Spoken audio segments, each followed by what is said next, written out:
हाँ जी, सत श्री अकाल बच्चे सारिਆਂ ਨੂੰ। बच्चे सक्सैस ट्री पंजाब चैनल ਤੇ ਸਾਰਿਆਂ ਦਾ ਸਵਾਗਤ ਹੈ। अपना ਜਿਹੜਾ रोज़ ਦੁਪਹਿਰੇ 2 ਵਜੇ ਪੰਜਾਬ ਦੇ ਪੁਰਾਣੇ ਪੇਪਰਾਂ ਦਾ ਸੈਸ਼ਨ ਚੱਲਦਾ PVQ ਸੀਰੀਜ਼ ਚੱਲਦੀ ਆ ਮੈਂ ਜਿਹਦੇ ਵਿੱਚ ਆਪਾਂ ਇੱਕ ਦਿਨ ਕੁਆਂਟਸ ਦੀ ਕਲਾਸ ਲਾਉਂਦੇ ਇੱਕ ਦਿਨ ਆਪਾਂ ਰੀਜ਼ਨਿੰਗ ਦੀ ਕਲਾਸ ਲਾਉਂਦੇ ਆ। ਉਹਦੇ ਵਿੱਚ ਅੱਜ ਆਪਣੀ ਕੁਆਂਟਸ ਦੀ ਕੁਝ 11ਵੀਂ ਕਲਾਸ ਆ। मतलब ਅੱਜ ਦੇ ਸੈਸ਼ਨ ਦੇ ਵਿੱਚ मतलब ਪਿਛਲੇ ਸੈਸ਼ਨਸ ਦੇ ਵਿੱਚ ਆਪਾਂ ਕੁਆਂਟਸ ਦੇ ਜਿੰਨੇ ਪੁਰਾਣੇ ਪੇਪਰਾਂ ਦੇ ਵਿੱਚ ਸਵਾਲ ਆਏ ਨੇ ਲਗਾਤਾਰ ਕਰਦੇ ਗਏ ਤੇ ਇਕੱਲੇ ਪੁਰਾਣੇ ਪੇਪਰਾਂ ਦੇ ਸਵਾਲ ਨਹੀਂ ਕੀਤੇ, ਉਹਨਾਂ ਦੇ ਨਾਲ ਕੁਝ ਮਿਲਦੇ ਜੁਲਦੇ ਸਵਾਲ, ਕੁਝ ਸਿਮਿਲਰ ਕੁਐਸਚਨਸ ਤੇ ਕੁਝ ਮੋਸਟ ਐਕਸਪੈਕਟਡ ਕੁਐਸਚਨਸ ਜਿਹੜੇ ਐਤਕੀ ਆਉਣ ਦੇ ਚਾਂਸਸ ਨੇ ਆਪਾਂ ਉਹ ਸਵਾਲ ਕਰਦੇ ਗਏ ਆ।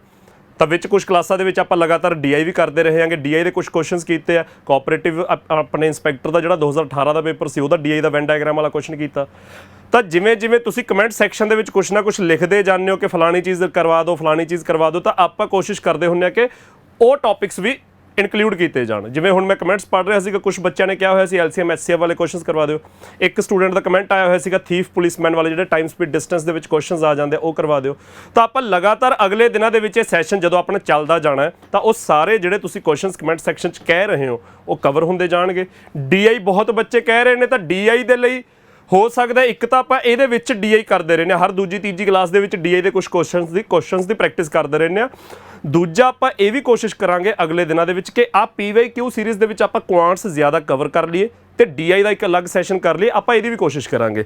ਤਾਂ ਅੱਜ ਦੀ ਕਲਾਸ ਦੇ ਵਿੱਚ ਬੱਚੇ ਜਿੰਨੇ ਸਟੂਡੈਂਟਸ ਜੁੜ ਚੁੱਕੇ ਨੇ, ਅੱਜ ਦੀ ਕਲਾਸ ਦੇ ਵਿੱਚ ਸਾਡੇ ਮੈਂਸੂਰੇਸ਼ਨ 3D ਦੇ ਕੁਝ ਕੁਐਸਚਨਸ ਨੇ। ਪ੍ਰੋਫਿਟ ਲੋਸ ਦੇ ਮੈਂ ਜਦੋਂ ਪੇਪਰਾਂ ਦੇ ਵਿੱਚ ਕੁਐਸਚਨ ਦੇਖ ਰਿਹਾ ਸੀ ਤਾਂ ਪੇਪਰਾਂ 'ਚ ਥੋੜੇ ਸਿੰਪਲ ਕੁਐਸਚਨ ਆਏ ਸੀ, ਤਾਂ ਮੈਂ ਉਹ ਸਿੰਪਲ ਕੁਐਸਚਨ ਚੱਕ ਕੇ ਨਾਲ ਮਿਲਦੇ ਜੁਲਦੇ ਕੁਐਸਚਨ ਸਿੰਪਲ ਨਹੀਂ ਲੈ ਕੇ ਆਇਆ, ਥੋੜੇ ਜਿਹੇ ਟਿਪੀਕਲ ਲੈ ਆਇਆ। ਤਾਂ ਇਸ ਕਰਕੇ ਕਿ ਸਿੰਪਲ ਕੁਐਸਚਨਸ ਤਾਂ ਤੁਸੀਂ ਕਰ ਹੀ ਲਓਗੇ, ਉਹਦੇ ਨਾਲ ਦੇ ਮਿਲਦੇ ਜੁਲਦੇ ਸਿੰਪਲ ਕੁਐਸਚਨਸ ਦੀ ਆਪਾਂ ਬਹੁਤੀ ਪ੍ਰੈਕਟਿਸ ਨਹੀਂ ਕਰਾਂਗੇ। ਥੋੜੇ ਜਿਹੇ ਟਿਪੀਕਲ ਕੁਐਸਚਨਸ ਜਿਹੜੇ ਮੈਂ ਆਪਦੇ ਵੱਲੋਂ ਲੈ ਆਇਆ। ਇਸ ਤੋਂ ਬਿਨਾਂ ਅੱਜ ਦੀ ਕਲਾਸ 'ਚ ਤੁਸੀਂ LCM HCF ਵਾਲੇ 5-6 ਕੁਐਸਚਨਸ ਦੇਖੋਗੇ। ਟਾਈਮ ਸਪੀਡ ਡਿਸਟੈਂਸ ਦੇ ਵਿੱਚ ਤੁਸੀਂ ਸਾਰਿਆਂ ਨੇ ਸਵਾਲ ਸੁਣੇ ਹੋਣੇ ਆ ਕਿ ਕੋਈ ਟ੍ਰੇਨ ਵਿਦਆਊਟ ਸਟਾਪੇਜ ਜਾਂਦੀ ਹੈ ਤਾਂ ਇੰਨੀ ਸਪੀਡ ਤੇ ਜਾਂਦੀ ਹੈ, ਪਰ ਜੇ ਰੁਕ ਕੇ ਜਾਵੇ ਵਿਦ ਸਟਾਪੇਜ ਉਹਦੀ ਸਪੀਡ ਇੰਨੀ ਹੈ ਤਾਂ 1 ਘੰਟੇ 'ਚ ਕਿੰਨੇ ਸਮੇਂ ਲਈ ਰੁਕੀ। ਅੱਜ ਦੀ ਕਲਾਸ 'ਚ ਕੁਐਸਚਨਸ ਦੇਖੋਗੇ। ਸਿੰਪਲ ਇੰਟਰਸਟ ਕੰਪਾਊਂਡ ਇੰਟਰਸਟ ਦੇ ਕੁਐਸਚਨਸ ਅੱਜ ਦੀ ਕਲਾਸ ਦੇ ਵਿੱਚ ਦੇਖੋਗੇ। ਨੰਬਰ ਸਿਸਟਮ ਬਾਰੇ ਮੈਂ ਕਿਹਾ ਸੀਗਾ ਕਿ ਨੰਬਰ ਸਿਸਟਮ ਦੇ ਵਿੱਚ ਆਪਣੇ तमाम ਟੌਪਿਕਸ ਆ ਜਾਂਦੇ ਨੇ। LCM HCF ਵੀ ਆਪਣੇ ਨੰਬਰ ਸਿਸਟਮ ਦਾ ਪਾਰਟ ਹੈ। ਯੂਨਿਟ ਡਿਜਿਟ, ਡਿਵਿਜ਼ਿਬਿਲਟੀ ਰੂਲ, ਐਲਜੈਬਰਿਕ ਐਕਸਪ੍ਰੈਸ਼ਨਸ ਦੀ ਕੈਲਕੂਲੇਸ਼ਨ, ਸਿੰਪਲੀਫਿਕੇਸ਼ਨ, ਬੋਰਡ ਮਾਸ, ਇਹ ਸਾਰਾ ਕੁਝ ਨੰਬਰ ਸਿਸਟਮ ਦਾ ਪਾਰਟ ਹੈ। ਤਾਂ ਹਰ ਕਲਾਸ 'ਚ ਆਪਾਂ ਨੰਬਰ ਸਿਸਟਮ ਦਾ 1 ਜਾਂ 2 ਟਾਈਪਸ ਚੱਕਦੇ ਰਹਿੰਦੇ ਹਾਂ ਕਿ ਤਾਂ ਨੰਬਰ ਸਿਸਟਮ ਦੇ ਕੁਝ ਕੁਐਸਚਨਸ ਵੀ ਅੱਜ ਦੀ ਕਲਾਸ ਦੇ ਵਿੱਚ ਦਿਖਣਗੇ। ਤਾਂ ਅੱਜ ਦੀ ਕਲਾਸ ਦੇ ਵਿੱਚ ਕਲਾਸ ਸਟਾਰਟ ਕਰਨ ਤੋਂ ਪਹਿਲਾਂ ਮੈਂ ਜਿੰਨੇ ਬੱਚੇ ਜੁੜ ਚੁੱਕੇ ਨੇ ਸੈਸ਼ਨ ਨੂੰ ਬੱਚੇ ਲਾਈਕ ਕਰ ਦਿਓ, ਸ਼ੇਅਰ ਕਰ ਦਿਓ। ਸੈਸ਼ਨ ਸਟਾਰਟ ਕਰਦੇ ਆ ਤਾਂ ਸਭ ਤੋਂ ਪਹਿਲਾਂ ਆਪਣੇ ਮੈਂਸੂਰੇਸ਼ਨ 3D ਦੇ ਕੁਐਸਚਨ ਨੇ। ਤਾਂ ਬੱਚੇ ਇਹ ਆਪਣਾ ਪੇਪਰ ਦਾ ਕੁਐਸਚਨ ਹੈ। ਪੇਪਰ ਦਾ ਕੁਐਸਚਨ ਥੋੜਾ ਜਿਹਾ ਈਜ਼ੀ ਹੁੰਦਾ ਹੈ, ਸੋ ਇਸ ਕਰਕੇ ਮੈਂ ਮਿਲਦੇ ਜੁਲਦੇ ਕੁਐਸਚਨ ਥੋੜੇ ਜਿਹਾ ਟਿਪੀਕਲ ਲੈ ਆਉਣਾ ਕਿ ਆਪਾਂ ਇਕੱਲੇ ਈਜ਼ੀ ਦੀ ਪ੍ਰੈਕਟਿਸ ਨਾ ਕਰਦੇ ਰਹੇ। ਜੇ ਪੇਪਰ 'ਚ ਆਹ ਲੈਵਲ ਦਿਖੂਗਾ ਸਾਨੂੰ, ਪਰ ਆਪਣੀ ਤਿਆਰੀ ਇਕੱਲੇ ਇਸ ਲੈਵਲ ਦੀ ਨਹੀਂ ਹੋਣੀ ਚਾਹੀਦੀ, ਆਪਣੀ ਤਿਆਰੀ ਦਾ ਲੈਵਲ ਥੋੜਾ ਜ਼ਿਆਦਾ ਹੋਣਾ ਚਾਹੀਦਾ। ਇਸ ਕਰਕੇ ਪੇਪਰ ਵਾਲਾ ਕੁਐਸਚਨ ਜੇ ਆਸਾਨ ਵੀ ਆਇਆ ਹੋਇਆ ਤਾਂ ਉਹਦੇ ਨਾਲ ਦੇ ਜਿਹੜੇ ਮੈਂ ਆਪਦੇ ਵੱਲੋਂ ਕੁਐਸਚਨਸ ਲੈ ਕੇ ਆਉਣੇ ਨੇ ਉਹ ਥੋੜੇ ਜਿਹਾ ਟਿਪੀਕਲ ਲੈ ਆਉਣਾ ਹੁੰਦਾ, ਟਫ ਲੈ ਆਉਣਾ ਹੁੰਦਾ, ਲੈਂਥੀ ਕੁਐਸਚਨਸ ਲੈ ਆਉਣਾ। ਤਾਂ ਦੇਖਦੇ ਹਾਂ। ਤਾਂ ਬੱਚੇ ਆਪਣਾ ਕੁਐਸਚਨ ਕੀ ਆ, ਐਗਜ਼ਾਮੀਨਰ ਕਹਿੰਦਾ if the total surface area of A cube is 96 centimetre Square find it's volume. Examiner cube ਦੀ ਗੱਲ ਕਰ ਰਿਹਾ ਹੈ, ਕਹਿੰਦਾ ਕਿਊਬ ਦਾ ਟੋਟਲ ਸਰਫੇਸ ਏਰੀਆ 96 ਹੈ, ਉਹਦਾ ਵੋਲਿਊਮ ਦੱਸੋ। ਤਾਂ ਬੱਚੇ ਕਿਊਬ ਦਾ ਟੋਟਲ ਸਰਫੇਸ ਏਰੀਆ ਕੀ ਹੁੰਦਾ 6a ਸਕੁਆਇਰ, ਤਾਂ ਸਾਨੂੰ 6a ਸਕੁਆਇਰ ਦੀ ਵੈਲਿਊ 96 ਦਿੱਤੀ ਹੋਈ ਹੈ। ਤਾਂ ਐਗਜ਼ਾਮੀਨਰ ਕਹਿੰਦਾ ਉਹਦਾ ਵੋਲਿਊਮ ਫਾਈਂਡ ਕਰੋ। ਤਾਂ ਬੱਚੇ ਕਿਊਬ ਦਾ ਵੋਲਿਊਮ ਕੀ ਹੁੰਦਾ a cube, cube the side a ਹੈ ਤਾਂ ਉਹਦਾ total surface area 6a Square, ਉਹਦੀ ਵੈਲਿਊ ਸਾਨੂੰ 96 ਦਿੱਤੀ ਹੈ। ਤਾਂ 6 ਤੇ 96 ਕੱਟਿਆ 16 ਆ ਗਿਆ। ਤਾਂ ਬੱਚੇ ਜੇ a ਸਕੁਆਇਰ ਦੀ ਵੈਲਿਊ 16 ਆ ਗਈ ਤਾਂ a ਦੀ ਵੈਲਿਊ ਤਾਂ 4 ਸੈਂਟੀਮੀਟਰ ਹੀ ਰਹੇਗੀ। ਸੈਂਟੀਮੀਟਰ ਲਿਖਣ ਦੀ ਲੋੜ ਨਹੀਂ ਹੈਗੀ, a ਦੀ ਵੈਲਿਊ 4 ਹੈ। ਜੇ a ਦੀ ਵੈਲਿਊ 4 ਹੈ ਅਸੀਂ ਵੋਲਿਊਮ ਕੱਢਣਾ ਤਾਂ 4 ਦਾ ਕਿਊਬ, ਤਾਂ 4 ਦਾ ਕਿਊਬ ਸਭ ਨੂੰ ਪਤਾ 64 ਸੈਂਟੀਮੀਟਰ ਕਿਊਬ ਆ ਜਾਊਗਾ। ਤਾਂ ਇਸ ਕੁਐਸਚਨ ਦਾ ਬੱਚੇ ਆਨਸਰ ਸਾਡਾ ਚੌਥਾ option 64 centimetre cube.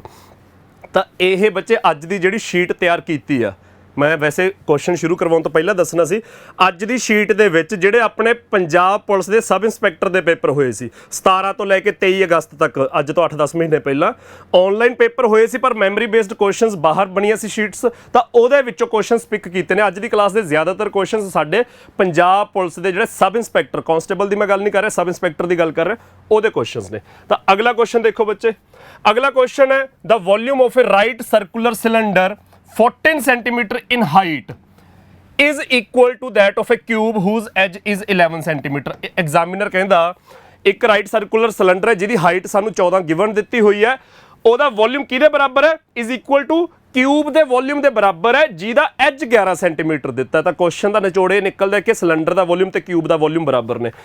What is the radius of the base of the cylinder, ਆਪਾਂ ਸਿਲੰਡਰ ਦਾ ਰੇਡੀਅਸ ਦੱਸਣਾ ਤਾਂ ਆਰ ਦੀ ਵੈਲਿਊ ਦੱਸਣੀ ਹੈ। ਤਾਂ ਬੱਚੇ ਐਗਜ਼ਾਮੀਨਰ ਕਹਿੰਦਾ ਸਿਲੰਡਰ ਦਾ ਤੇ ਕਿਊਬ ਦਾ ਵੋਲਿਊਮ ਬਰਾਬਰ ਹੈ। ਸਿਲੰਡਰ ਦਾ ਵੋਲਿਊਮ ਕੀ ਹੁੰਦਾ ਹੈ 4/3 ਨਹੀਂ ਹੁੰਦਾ, ਸਿਲੰਡਰ ਦਾ ਵੋਲਿਊਮ ਹੁੰਦਾ ਪਾਈ ਆਰ ਸਕੁਅਰ ਐਚ। ਤਾਂ ਬੱਚੇ ਸਿਲੰਡਰ ਦਾ ਵੋਲਿਊਮ ਪਾਈ ਆਰ ਸਕੁਅਰ ਐਚ, ਜਿਹਦੇ ਵਿੱਚ ਪਾਈ ਦੀ ਵੈਲਿਊ ਸਭ ਨੂੰ ਪਤਾ 22/7, ਤੇ ਕਿਊਬ ਦਾ ਵੋਲਿਊਮ ਹੁੰਦਾ ਏ ਕਿਊਬ। ਐਗਜ਼ਾਮੀਨਰ ਨੇ ਇਹਨਾਂ ਦੋਨਾਂ ਦੇ ਵੋਲਿਊਮ ਬਰਾਬਰ ਕਹੇ ਨੇ ਤਾਂ ਇਕੁਅਲ ਪੁੱਟ ਕਰ ਲਿਆ। ਸਾਨੂੰ ਪਾਈ ਦੀ ਵੈਲਿਊ ਪਤਾ 22/7, ਆਰ ਨਹੀਂ ਪਤਾ, ਆਰ ਆਪਾਂ ਫਾਈਂਡ ਕਰਨਾ ਤਾਂ ਆਰ ਸਕੁਅਰ ਨਹੀਂ ਪਤਾ, ਐਚ ਸਾਨੂੰ ਪਤਾ 14 ਸੈਂਟੀਮੀਟਰ, ਏ ਦੀ ਵੈਲਿਊ 11 ਦਿੱਤੀ ਹੋਈ ਹੈ। ਤਾਂ ਸਾਰਾ ਕੁਝ ਪੁੱਟ ਕਰਕੇ ਆਰ ਨਿਕਲ ਆਊਗਾ। ਤਾਂ ਬੱਚੇ 22/7 ਇੰਟੂ ਆਰ ਸਕੁਅਰ ਨੂੰ ਆਰ ਸਕੁਅਰ ਹੀ ਲਿਖ ਲਓ into height 14 is equal to 11 ਦਾ ਕਿਊਬ। ਤਾਂ ਹੁਣ ਦੇਖੋ ਕੈਲਕੂਲੇਸ਼ਨ ਕਿਵੇਂ ਹੋਊਗੀ ਬੱਚੇ, 7 ਤੇ 14 ਕੱਟਿਆ ਗਿਆ 2, 11 ਤੇ 22 ਕੱਟਿਆ ਗਿਆ 2, ਤਾਂ ਆਰ ਸਕੁਅਰ ਕਿਹਦੇ ਬਰਾਬਰ ਆ ਜਾਊਗਾ, ਹੋਰ ਕੁਝ ਨਹੀਂ ਕੱਟਿਆ ਜਾਂਦਾ, ਆਰ ਸਕੁਅਰ ਕਿਹਦੇ ਬਰਾਬਰ ਆ ਜਾਊਗਾ, ਆਰ ਸਕੁਅਰ ਆ ਜਾਊਗਾ ਉਧਰ ਉੱਪਰ 11 ਦਾ ਸਕੁਅਰ ਹੈ, ਇੱਥੇ ਥੱਲੇ 2 ਦਾ ਸਕੁਅਰ, 1 2 ਆ ਸੀਗਾ 1 2 ਆ ਸੀਗਾ, ਤਾਂ 2 ਦਾ ਸਕੁਅਰ ਥੱਲੇ ਚੱਲ ਜੂਗਾ। ਤਾਂ 11 ਦਾ ਸਕੁਅਰ ਬਟੇ 2 ਦਾ ਸਕੁਅਰ ਕੀ ਬਣ ਗਿਆ 11/2 ਦਾ ਸਕੁਅਰ। ਤਾਂ ਬੱਚੇ ਦੋਨੇ ਪਾਸੇ ਸਕੁਅਰ ਕੈਂਸਲ ਹੋ ਜੂ, ਤਾਂ ਆਰ ਦੀ ਵੈਲਿਊ ਕਿੰਨੀ ਆ ਗਈ 11/2। ਤਾਂ 11/2 ਕਿਉਂਕਿ ਸਾਡੇ ਆਪਸ਼ਨ ਆਪਣੇ ਡੈਸੀਮਲ ਦੇ ਵਿੱਚ ਨੇ, ਤਾਂ 11/2 ਆ ਗਿਆ ਬੱਚੇ 5.5 ਸੈਂਟੀਮੀਟਰ ਆਪਣਾ ਸੈਕਿੰਡ ਆਪਸ਼ਨ। ਤਾਂ ਕਲੀਅਰ ਹੈ ਬੱਚੇ, ਆਪਾਂ ਅੱਜ ਦੀ ਜਿਹੜੀ ਕਲਾਸ ਸਟਾਰਟ ਕੀਤੀ ਹੈ ਆਪਣੇ PYQ ਦੀ ਜਿਹੜੀ ਸੀਰੀਜ਼ ਚੱਲ ਰਹੀ ਹੈ ਸਕਸੈਸ ਟਰੀ ਤੇ ਰੋਜ਼ 2 ਵਜੇ, ਉਹਦੇ ਵਿੱਚ ਪੰਜਾਬ ਦੇ ਪੁਰਾਣੇ ਪੇਪਰ 'ਚ ਜਿੰਨੇ ਸਵਾਲ ਆਏ ਨੇ ਉਹ ਪਲੱਸ ਮਿਲਦੇ ਜੁਲਦੇ ਜਾਂ ਜਿਹੜੇ ਹੋਰ ਮੋਸਟ ਐਕਸਪੈਕਟਡ ਕੁਐਸਚਨਸ ਨੇ ਜਿਹੜੇ ਐਤਕੀ ਦੇਖੇ ਜਾ ਸਕਦੇ ਨੇ, ਉਹਦੇ ਵਿੱਚ ਅੱਜ ਦੀ ਕਲਾਸ 'ਚ ਆਪਾਂ ਪੰਜਾਬ ਪੁਲਿਸ ਦਾ ਸਬ ਇੰਸਪੈਕਟਰ ਦਾ ਜਿਹੜਾ ਪੇਪਰ ਹੋਇਆ ਸੀ ਆਨਲਾਈਨ ਪਹਿਲੀ ਸ਼ਿਫਟ ਦਾ 17 ਅਗਸਤ ਵਾਲੇ ਪੇਪਰ 'ਚੋਂ ਲਏ ਹੋਏ ਕੁਐਸਚਨਸ ਨੇ। ਤਾਂ ਨਾਲ ਦੇ ਕੁਐਸਚਨ ਜਿਹੜੇ ਪੇਪਰ 'ਚ ਆਏ ਹੋਏ ਕੁਐਸਚਨ ਨੇ ਉਹ ਜੇ ਉਹ ਕੁਐਸਚਨ ਸੌਖਾ ਹੈ ਤਾਂ ਉਹਦੇ ਨਾਲ ਦੇ ਕੁਝ ਟਿਪੀਕਲ ਕੁਐਸਚਨਸ ਆਪਾਂ ਕਰ ਰਹੇ ਹਾਂ। ਤਾਂ ਮੈਂਸੂਰੇਸ਼ਨ 3D ਤੋਂ ਸਟਾਰਟ ਕੀਤਾ। ਤੀਜਾ question find the ratio of volume of a cube, ਇਹ ਵੀ ਮੈਂਸੂਰੇਸ਼ਨ 3D ਦਾ ਕੁਐਸਚਨ ਹੈ। ਉਹ ਕਹਿੰਦੇ ਰੇਸ਼ੀਓ ਫਾਈਂਡ ਕਰੋ ਕਾਦੀ, volume of a cube to that of a sphere which will fit exactly inside the cube। ਤਾਂ ਬੱਚੇ ਬਹੁਤ ਇੰਟਰਸਟਿੰਗ ਕੁਐਸਚਨ ਹੈ। ਐਗਜ਼ਾਮੀਨਰ ਕਹਿੰਦਾ ਇੱਕ ਕਿਊਬ ਤੇ ਸਫੀਅਰ ਦੇ ਵੋਲਿਊਮ ਦੀ ਰੇਸ਼ੀਓ ਫਾਈਂਡ ਕਰੋ, ਤੇ ਕਿਹੜਾ ਕਿਊਬ ਕਿਹੜਾ ਸਫੀਅਰ, ਉਹ sphere which will fit exactly inside the cube। ਕਿ ਸਾਡੇ ਕੋਲ ਇੱਕ ਕਿਊਬ ਹੈ, ਆ ਮੰਨ ਲਓ ਕਿਊਬ ਹੈ, ਪੇਪਰ ਦੇ ਵਿੱਚ ਬਹੁਤਾ ਸਜਾ ਕੇ ਬਣਾ ਕੇ ਟਾਈਮ ਨਾ ਵੇਸਟ ਕਰਿਓ, ਜਿਹੇ ਜੀ ਡਾਇਗਰਾਮ ਬਣਦੀ ਆ ਉਹੇ ਜੀ ਬਣਾ ਲਿਆ ਕਰੋ।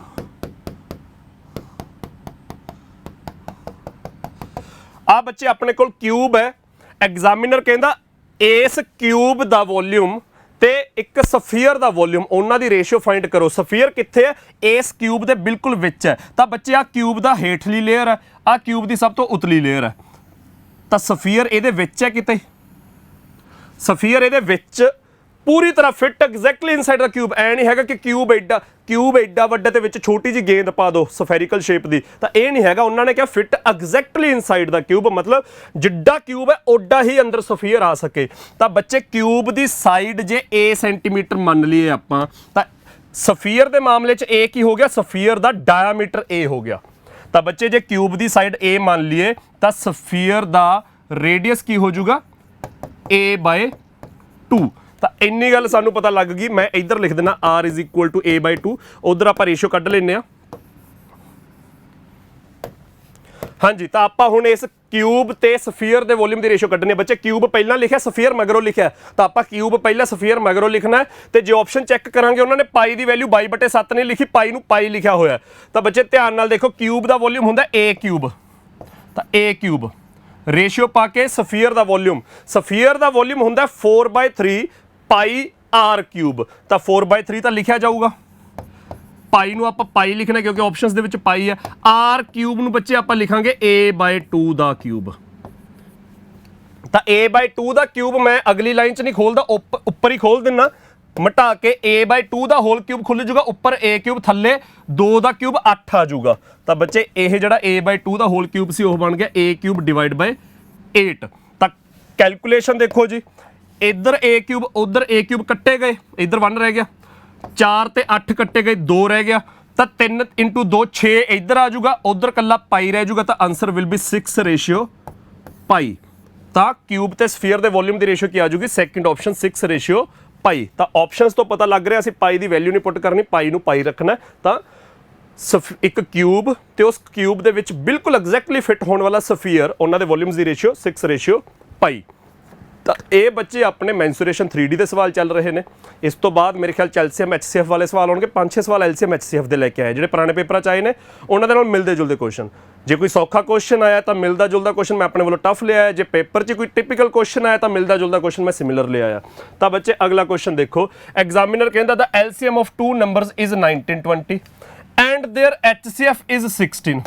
ਐਗਜ਼ਾਮੀਨਰ ਕਹਿੰਦਾ ਦੋ ਨੰਬਰ ਨੇ, ਮੰਨ ਲਓ A ਤੇ B, ਉਹਨਾਂ ਦੋਨਾਂ ਦਾ LCM ਕਹਿੰਦੇ 1920 ਹੈ ਤੇ ਦੋਵਾਂ ਦਾ HCF 16 ਹੈ। ਐਗਜ਼ਾਮੀਨਰ ਕਹਿੰਦਾ if one of the numbers is 128, ਜੇ ਦੋਨਾਂ ਚੋਂ ਇੱਕ ਨੰਬਰ 128 ਹੈ, ਫਾਈਂਡ ਦਾ ਅਦਰ ਨੰਬਰ। ਤਾਂ ਬੱਚੇ ਜਿਹੜੇ ਦੋ ਨੰਬਰ ਨੇ, ਅਸੀਂ ਜੇ A ਤੇ B ਮੰਨ ਲਈਏ, ਕਦੇ ਵੀ ਪੇਪਰ 'ਚ ਕੁਐਸਚਨ ਆਵੇ, ਪੰਜਾਬ ਦੇ PCS ਦੇ ਪੇਪਰ 'ਚ ਇਹ ਕੁਐਸਚਨ ਆਇਆ ਹੋਇਆ, ਹਿਮਾਚਲ ਦਾ ਜਿਹੜਾ HAS ਦਾ ਪੇਪਰ ਹੁੰਦਾ ਹੈਗਾ ਉਹਦੇ ਵਿੱਚ ਇਹ ਕੁਐਸਚਨ ਆਇਆ ਹੋਇਆ ਹੈਗਾ, ਤਾਂ ਸਟੇਟ ਸਿਵਲ ਐਗਜ਼ਾਮਸ ਦੇ ਵਿੱਚ ਇਹ ਕੁਐਸਚਨ ਆਇਆ ਹੋਇਆ, UPSC ਦੇ ਵਿੱਚ CSET 'ਚ ਇਹ ਕੁਐਸਚਨ ਆਇਆ ਹੋਇਆ, ਪੰਜਾਬ ਦੇ ਜਿਹੜੇ ਆਪਣੇ ਬਾਕੀ ਵਿਭਾਗਾਂ ਦੇ ਗ੍ਰੇਡ B ਲਈ ਪੇਪਰ ਹੋਏ ਨੇ, ਆਫੀਸਰ ਜਾਂ ਕਲਰਕ ਲੈਵਲ ਦੇ ਪੇਪਰ ਹੋਏ ਨੇ, ਉਹਨਾਂ ਦੇ ਵਿੱਚ ਇਹ ਡਿਟੋ ਕੁਐਸਚਨ ਬਹੁਤ ਵਾਰ ਪੁੱਛਿਆ ਗਿਆ। ਤਾਂ LCM HCF ਦਾ ਤਾਂ ਪੈਟ ਕੁਐਸਚਨ ਹੈ ਕਿ ਸਾਨੂੰ ਦੋ ਨੰਬਰਾਂ ਦਾ LCM ਦੇਤਾ, ਦੋਹਾਂ ਦਾ HCF ਦੇਤਾ, ਫਿਰ ਕਹਿੰਦੇ ਜੇ ਇੱਕ ਨੰਬਰ 128 ਹੈ ਦੂਜਾ ਕੱਢੋ। ਤਾਂ ਬੱਚੇ ਹਮੇਸ਼ਾ ਤੁਸੀਂ ਯਾਦ ਰੱਖਣਾ ਹੈ ਦੋਵਾਂ ਨੰਬਰਾਂ ਦਾ product A into B is always equal to ਉਹਨਾਂ ਦਾ LCM ਮਲਟੀਪਲਾਈ HCF। ਇਹ ਸਿਰਫ ਦੋ ਨੰਬਰਾਂ ਤੇ ਲਾਗੂ ਹੁੰਦਾ, ਤਿੰਨ ਨੰਬਰਾਂ ਤੇ ਨਹੀਂ ਲਾਗੂ ਕਰਨਾ। ਦੋ ਨੰਬਰਾਂ ਦਾ ਸਾਨੂੰ LCM ਤੇ HCF ਦਿੱਤਾ ਤੇ ਇੱਕ ਨੰਬਰ ਦੇਤਾ, ਦੂਜਾ ਨੰਬਰ ਪੁੱਛਿਆ, ਤਾਂ ਦੋਵਾਂ ਦਾ ਪ੍ਰੋਡਕਟ ਇਜ਼ ਇਕੁਅਲ ਟੂ ਉਹਨਾਂ ਦਾ LCM ਇਨਟੂ ਦੋਨਾਂ ਦਾ HCF। ਤਾਂ ਦੋਨਾਂ ਚੋਂ ਇੱਕ ਨੰਬਰ A, ਦੂਜਾ ਨੰਬਰ 128 ਕਿਹਦੇ ਬਰਾਬਰ ਹੈ? LCM 1920 into HCF 16। ਤਾਂ A ਦੀ ਵੈਲਿਊ ਕਿੰਨੀ ਆ ਗਈ ਬੱਚੇ ਤੁਹਾਡੀ? 1920 ਇੰਟੂ 16। ਕੈਲਕੂਲੇਸ਼ਨ ਦੇਖਿਓ ਧਿਆਨ ਨਾਲ, ਬਟੇ 128।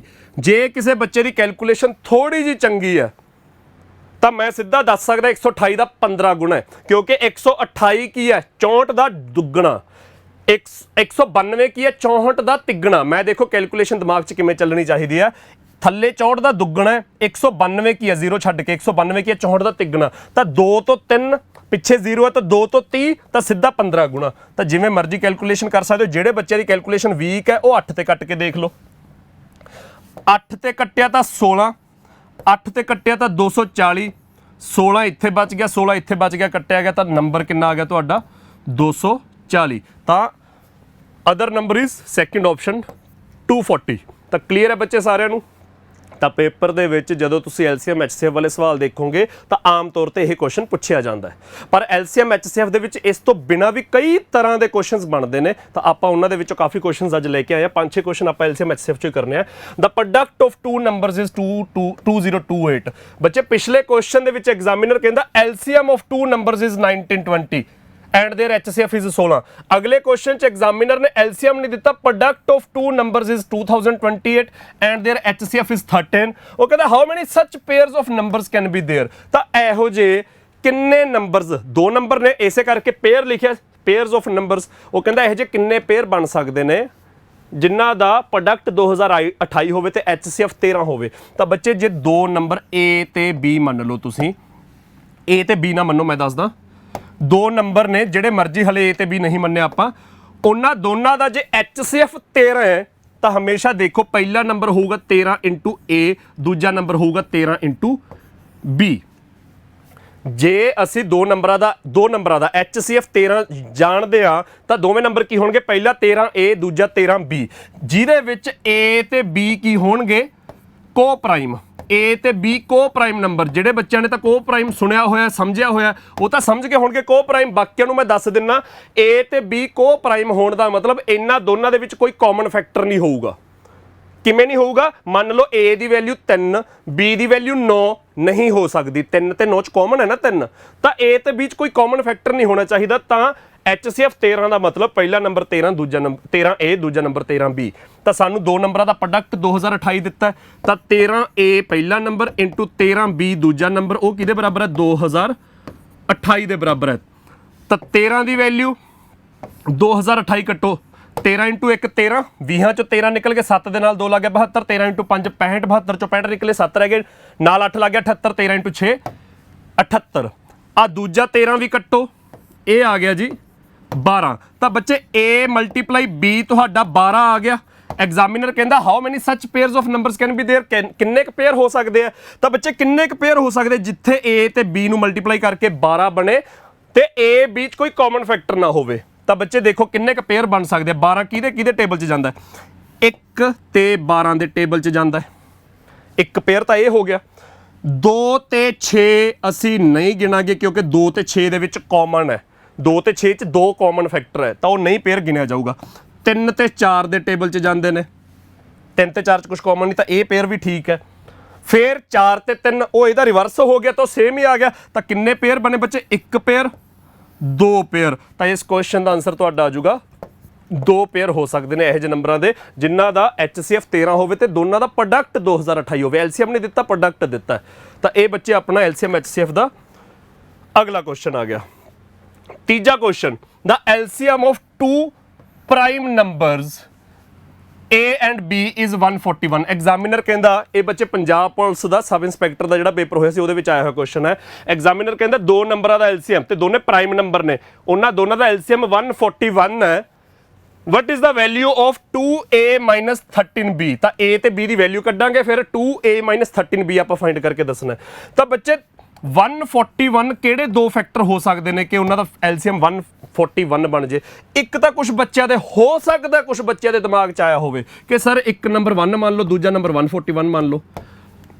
ਇੱਕ ਨੰਬਰ 1 ਮੰਨ ਲਓ, ਦੂਜਾ 141 ਮੰਨ ਲਓ, ਇਹਨਾਂ ਦਾ LCM ਵੀ ਤਾਂ 141 ਹੀ ਬਣਿਆ ਨਾ। ਪਰ ਐਗਜ਼ਾਮੀਨਰ ਕਹਿੰਦਾ ਦਾ LCM ਆਫ 2 ਪ੍ਰਾਈਮ ਨੰਬਰਸ। ਤੇ ਇੰਨੀ ਗੱਲ ਮੈਂ ਉਮੀਦ ਕਰਦਾ ਸਾਰਿਆਂ ਨੂੰ ਪਤਾ ਹੋ ਕਿ 1 ਪ੍ਰਾਈਮ ਨੰਬਰ ਨਹੀਂ ਹੈਗਾ, 2 is the smallest prime number. ਸੋ ਇਸ ਕਰਕੇ ਇਹ ਗਲਤ ਹੈ। ਇਸ ਕਰਕੇ 1 ਤੇ 141 ਦਾ ਪੇਅਰ ਗਲਤ ਹੈ। ਹੋਰ 141 ਕਿਹਦੇ ਟੇਬਲ 'ਚ ਜਾਂਦਾ ਹੈ? 3 ਦੇ ਟੇਬਲ 'ਚ ਜਾਂਦਾ ਹੈ 47 ਦੇ ਨਾਲ। ਤਾਂ 3 ਤੇ 47 ਬਣਦਾ, 3 × 47 141 ਹੁੰਦਾ। ਤਾਂ 3 ਤੇ 47 ਦੋਨੇ ਪ੍ਰਾਈਮ ਨੰਬਰ ਨੇ ਤਾਂ ਦੋਨਾਂ ਦਾ LCM 141 ਬਣ ਜਾਊਗਾ। ਤਾਂ ਇੱਕ 3 ਹੋ ਗਿਆ, ਦੂਜਾ 47 ਹੋ ਗਿਆ। ਐਗਜ਼ਾਮੀਨਰ ਕਹਿੰਦਾ A is greater then B। A B ਤੋਂ ਗ੍ਰੇਟਰ ਹੈ, ਇਹਦਾ ਮਤਲਬ A ਵੱਡਾ ਹੈ ਤਾਂ A ਦੀ ਵੈਲਿਊ 47, B ਛੋਟਾ ਹੈ ਤਾਂ B ਦੀ ਵੈਲਿਊ 3। ਇਹ ਕਲੀਅਰ ਹੋ ਗਿਆ। ਫਿਰ ਐਗਜ਼ਾਮੀਨਰ ਨੇ ਸਾਨੂੰ ਫਾਈਂਡ ਕਰਨ ਨੂੰ ਕੀ ਕਿਹਾ? ਧਿਆਨ ਨਾਲ ਦੇਖੋ ਬੱਚੇ, ਐਗਜ਼ਾਮੀਨਰ ਕਹਿੰਦਾ 2a ਮਾਈਨਸ 13b ਦੀ ਵੈਲਿਊ ਫਾਈਂਡ ਕਰੋ। ਤਾਂ 2 × A ਮਾਈਨਸ 13 × B। ਤਾਂ 2 × 47 ਹੁੰਦਾ 94, 94 ਦੇ ਵਿੱਚੋਂ 39 ਮਾਈਨਸ ਕਰ ਦਿਓ ਜੀ, ਆਨਸਰ ਆ ਜਾਊਗਾ ਤੁਹਾਡਾ 55। ਤਾਂ ਇਸ ਕੁਐਸਚਨ ਦਾ ਆਨਸਰ ਬੱਚੇ ਤੁਹਾਡਾ 4th ਆਪਸ਼ਨ ਆ ਜਾਊਗਾ 55। ਤਾਂ ਬੱਚੇ ਇਹ ਆਪਣੇ ਪੰਜਾਬ ਦੇ ਜਿਹੜੇ ਪੁਰਾਣੇ ਪੇਪਰ ਹੋਏ ਨੇ, ਮਤਲਬ ਆਪਾਂ ਹੁਣ ਤਾਂ ਕਰੀਬ ਆਪਾਂ ਨੂੰ ਮਹੀਨਾ ਹੋ ਗਿਆ ਜਦੋਂ ਦੀ ਇਹ ਸੀਰੀਜ਼ ਚੱਲ ਰਹੀ ਹੈ ਕਿ ਪੰਜਾਬ ਦੇ ਪੁਰਾਣੇ ਪੇਪਰਾਂ 'ਚ ਜਿੰਨਾ ਮੈਥ ਤੇ ਰੀਜ਼ਨਿੰਗ ਆਇਆ, ਉਹ ਚਾਹੇ ਅੱਜ ਤੋਂ 8-10 ਸਾਲ ਪੁਰਾਣੇ ਪੇਪਰ ਨੇ, ਚਾਹੇ 2017 ਵਾਲੀ ਇਲੈਕਸ਼ਨਾਂ ਤੋਂ ਪਹਿਲਾਂ ਜਿਹੜੇ ਪੇਪਰ ਹੋਏ ਸੀ, 16 'ਚ ਭਰਤੀਆਂ ਨਿਕਲੀਆਂ ਸੀ ਉਹ ਨੇ, 2018 'ਚ ਕੋਆਪਰੇਟਿਵ ਇੰਸਪੈਕਟਰ ਦਾ ਪੇਪਰ ਹੋਇਆ, 2022 ਵਾਲੀ ਇਲੈਕਸ਼ਨਾਂ ਤੋਂ ਪਹਿਲਾਂ ਆਪਾਂ ਪਿਛਲੀ ਜੁਲਾਈ ਅਗਸਤ ਤੋਂ ਦੇਖ ਰਹੇ ਹਾਂ ਕਿੰਨੇ ਹੀ ਪੇਪਰ ਹੋ ਗਏ ਸੀ, ਚਾਹੇ ਉਹ ਪੇਪਰ ਨੇ। ਤਾਂ ਪਿਛਲੇ 8-10 ਸਾਲਾਂ 'ਚ ਜਿੰਨੇ ਵੀ ਪੇਪਰ ਹੋਏ ਨੇ ਉਹਨਾਂ 'ਚ ਜਿੰਨਾ ਮੈਥ ਆਇਆ, ਜਿੰਨੀ ਰੀਜ਼ਨਿੰਗ ਆਈ ਆ, ਆਪਾਂ ਉਹਦੀ ਪ੍ਰੈਕਟਿਸ ਕਰ ਰਹੇ ਹਾਂ। ਤੇ ਇਹ ਨਹੀਂ ਹੈਗਾ ਕਿ ਇਕੱਲੇ ਪੁਰਾਣੇ ਪੇਪਰ ਕਰ ਰਹੇ ਹਾਂ। ਹੁਣ 2012-13 'ਚ 2014 'ਚ ਜਿਹੜਾ ਲੈਵਲ ਸੀਗਾ, ਲੈਵਲ ਤਾਂ ਚੱਕਿਆ ਗਿਆ। ਇਸੇ ਕਰਕੇ ਇਕੱਲੇ ਪੁਰਾਣੇ ਪੇਪਰਾਂ ਦੇ ਸਵਾਲ ਨਹੀਂ ਕਰ ਰਹੇ, ਨਾਲ ਆਪਾਂ ਕੁਝ ਸਿਮਿਲਰ ਕੁਐਸਚਨਸ ਵੀ ਚੱਕ ਰਹੇ ਹਾਂ ਕਿ ਜੇ ਪੁਰਾਣੇ ਪੇਪਰ 'ਚ ਕਿਸੇ ਵੀ ਟੌਪਿਕ 'ਚੋਂ, ਕਿਸੇ ਚੈਪਟਰ ਦੇ ਕਿਸੇ ਵੀ ਟੌਪਿਕ 'ਚੋਂ ਕੋਈ ਥੋੜਾ ਜਿਹਾ ਸੌਖਾ ਸਵਾਲ ਆ ਗਿਆ ਤਾਂ ਆਪਾਂ ਉਹਦੇ ਥੋੜੇ ਜਿਹੇ ਟਿਪੀਕਲ ਕੁਐਸਚਨਸ ਕਿਹੋ ਜਿਹੇ ਬਣਦੇ ਆ ਉਹਦੀ ਪ੍ਰੈਕਟਿਸ ਕਰਦੇ ਆ। ਇਸੇ ਕਰਕੇ ਮੈਂ ਨਾਲ ਕੁਝ ਸਿਮਿਲਰ ਕੁਐਸਚਨਸ, ਕੁਝ ਮੋਸਟ ਐਕਸਪੈਕਟਡ ਕੁਐਸਚਨਸ ਨਾਲ ਲੈ ਕੇ ਆਉਣਾ। ਤਾਂ LCM SCF ਵਾਲੇ 1-2 ਕੁਐਸਚਨ ਨੇ ਜਿਹੜੇ ਪੇਪਰਾਂ 'ਚ ਆਏ ਨੇ, ਫਿਰ 2-3 ਕੁਐਸਚਨ ਮੈਂ ਆਪਣੇ ਵੱਲੋਂ ਲਿਆਇਆ। ਤਾਂ ਇਸ ਤਰ੍ਹਾਂ ਆਪਾਂ ਪ੍ਰੈਕਟਿਸ ਕਰਦੇ ਜਾ ਰਹੇ ਹਾਂ, ਜਿਹਦੇ ਵਿੱਚ ਆਪਾਂ ਨੂੰ ਕਰੀਬ 20-25 ਦਿਨ ਤੋਂ ਉੱਤੇ ਹੋ ਗਏ ਇਹ ਸੈਸ਼ਨ ਚੱਲਦੇ ਨੂੰ। ਅਗਲਾ ਕੁਐਸਚਨ ਦੇਖੋ, ਐਗਜ਼ਾਮੀਨਰ ਕਹਿੰਦਾ which is the least number, least ਮਤਲਬ ਸਭ ਤੋਂ ਛੋਟਾ ਨੰਬਰ, ਵਿਚ ਵੈਨ ਡਬਲਡ। ਉਹ ਕਹਿੰਦਾ ਇਹੋ ਜਿਹਾ ਕਿਹੜਾ ਸਭ ਤੋਂ ਛੋਟਾ ਨੰਬਰ ਹੈ ਜਿਹਨੂੰ ਡਬਲ ਕਰੇ ਤੇ will be exactly divisible by 12, 18, 21 and 30। Examiner ਕਹਿੰਦਾ ਇਹੋ ਜਿਹਾ ਨੰਬਰ ਦੱਸੋ, ਇਹੋ ਜਿਹਾ ਸਭ ਤੋਂ ਛੋਟਾ ਨੰਬਰ ਦੱਸੋ ਜਿਹਨੂੰ ਦੁੱਗਣਾ ਕਰਨ ਤੇ ਉਹ 12, 18, 21 ਤੇ 30 ਸਾਰੇ ਤੇ ਡਿਵਾਈਡ ਹੋ ਜੇ। ਮਤਲਬ ਜਿਹੜਾ ਵੀ ਦੁੱਗਣਾ ਨੰਬਰ ਹੋਊਗਾ, ਦੁੱਗਣਾ ਨੰਬਰ 2n, ਆਪਾਂ ਤਾਂ n ਫਾਈਂਡ ਕਰਨਾ ਪਰ ਉਹ ਕਹਿੰਦਾ ਦੁੱਗਣਾ ਨੰਬਰ ਜਿਹੜਾ ਹੋਊਗਾ 2n ਉਹ 12 ਤੇ ਵੀ ਡਿਵਾਈਡ ਹੋਵੇ, ਮਤਲਬ 12 ਦੇ ਟੇਬਲ 'ਚ ਆਵੇ, 18 ਦੇ ਟੇਬਲ 'ਚ, 21 ਤੇ 30 ਦੇ ਟੇਬਲ 'ਚ ਆਵੇ, ਮਤਲਬ ਇਹਨਾਂ ਸਾਰਿਆਂ ਦਾ ਮਲਟੀਪਲ ਹੋਵੇ। ਤਾਂ ਉਹ ਨੰਬਰ ਕੀ ਹੈ? ਇਹਨਾਂ ਸਾਰਿਆਂ ਦਾ ਕਾਮਨ ਮਲਟੀਪਲ। ਲੀਸਟ ਫਾਈਂਡ ਕਰਨਾ ਤਾਂ ਲੀਸਟ ਕਾਮਨ ਮਲਟੀਪਲ ਯਾਨੀ ਕਿ LCM। ਤਾਂ ਬੱਚੇ ਉਹ ਡਬਲ ਵਾਲਾ ਨੰਬਰ ਕੀ ਹੋਊਗਾ? ਇਹਨਾਂ ਸਾਰਿਆਂ ਦਾ LCM। ਆਪਾਂ LCM ਕੱਢ ਲਾਂਗੇ। LCM ਕੱਢਣ ਤੋਂ ਬਾਅਦ ਉਹਦਾ ਅੱਧ ਕਰਕੇ ਆਪਣਾ ਨੰਬਰ ਆ ਜਾਊਗਾ। ਤਾਂ ਇੱਕ ਤਰੀਕਾ ਤਾਂ ਇਹ ਹੈ ਕਿ ਜਿਹੜੇ ਬੱਚੇ ਐਲਸੀਐਮ ਛੇਤੀ ਕੱਢ ਸਕਦੇ ਆ ਉਹ ਇਹਨਾਂ ਦਾ ਐਲਸੀਐਮ ਕੱਢ ਲੈਣਗੇ, ਇਹਨਾਂ ਚਾਰਾਂ ਨੰਬਰਾਂ ਦਾ ਐਲਸੀਐਮ ਕੱਢ ਲੈਣਗੇ। ਐਲਸੀਐਮ ਕੱਢ ਕੇ ਉਹਦਾ ਅੱਧ ਕਰ ਦੋ, ਸਾਡਾ ਆਨਸਰ ਆ ਜਾਊਗਾ।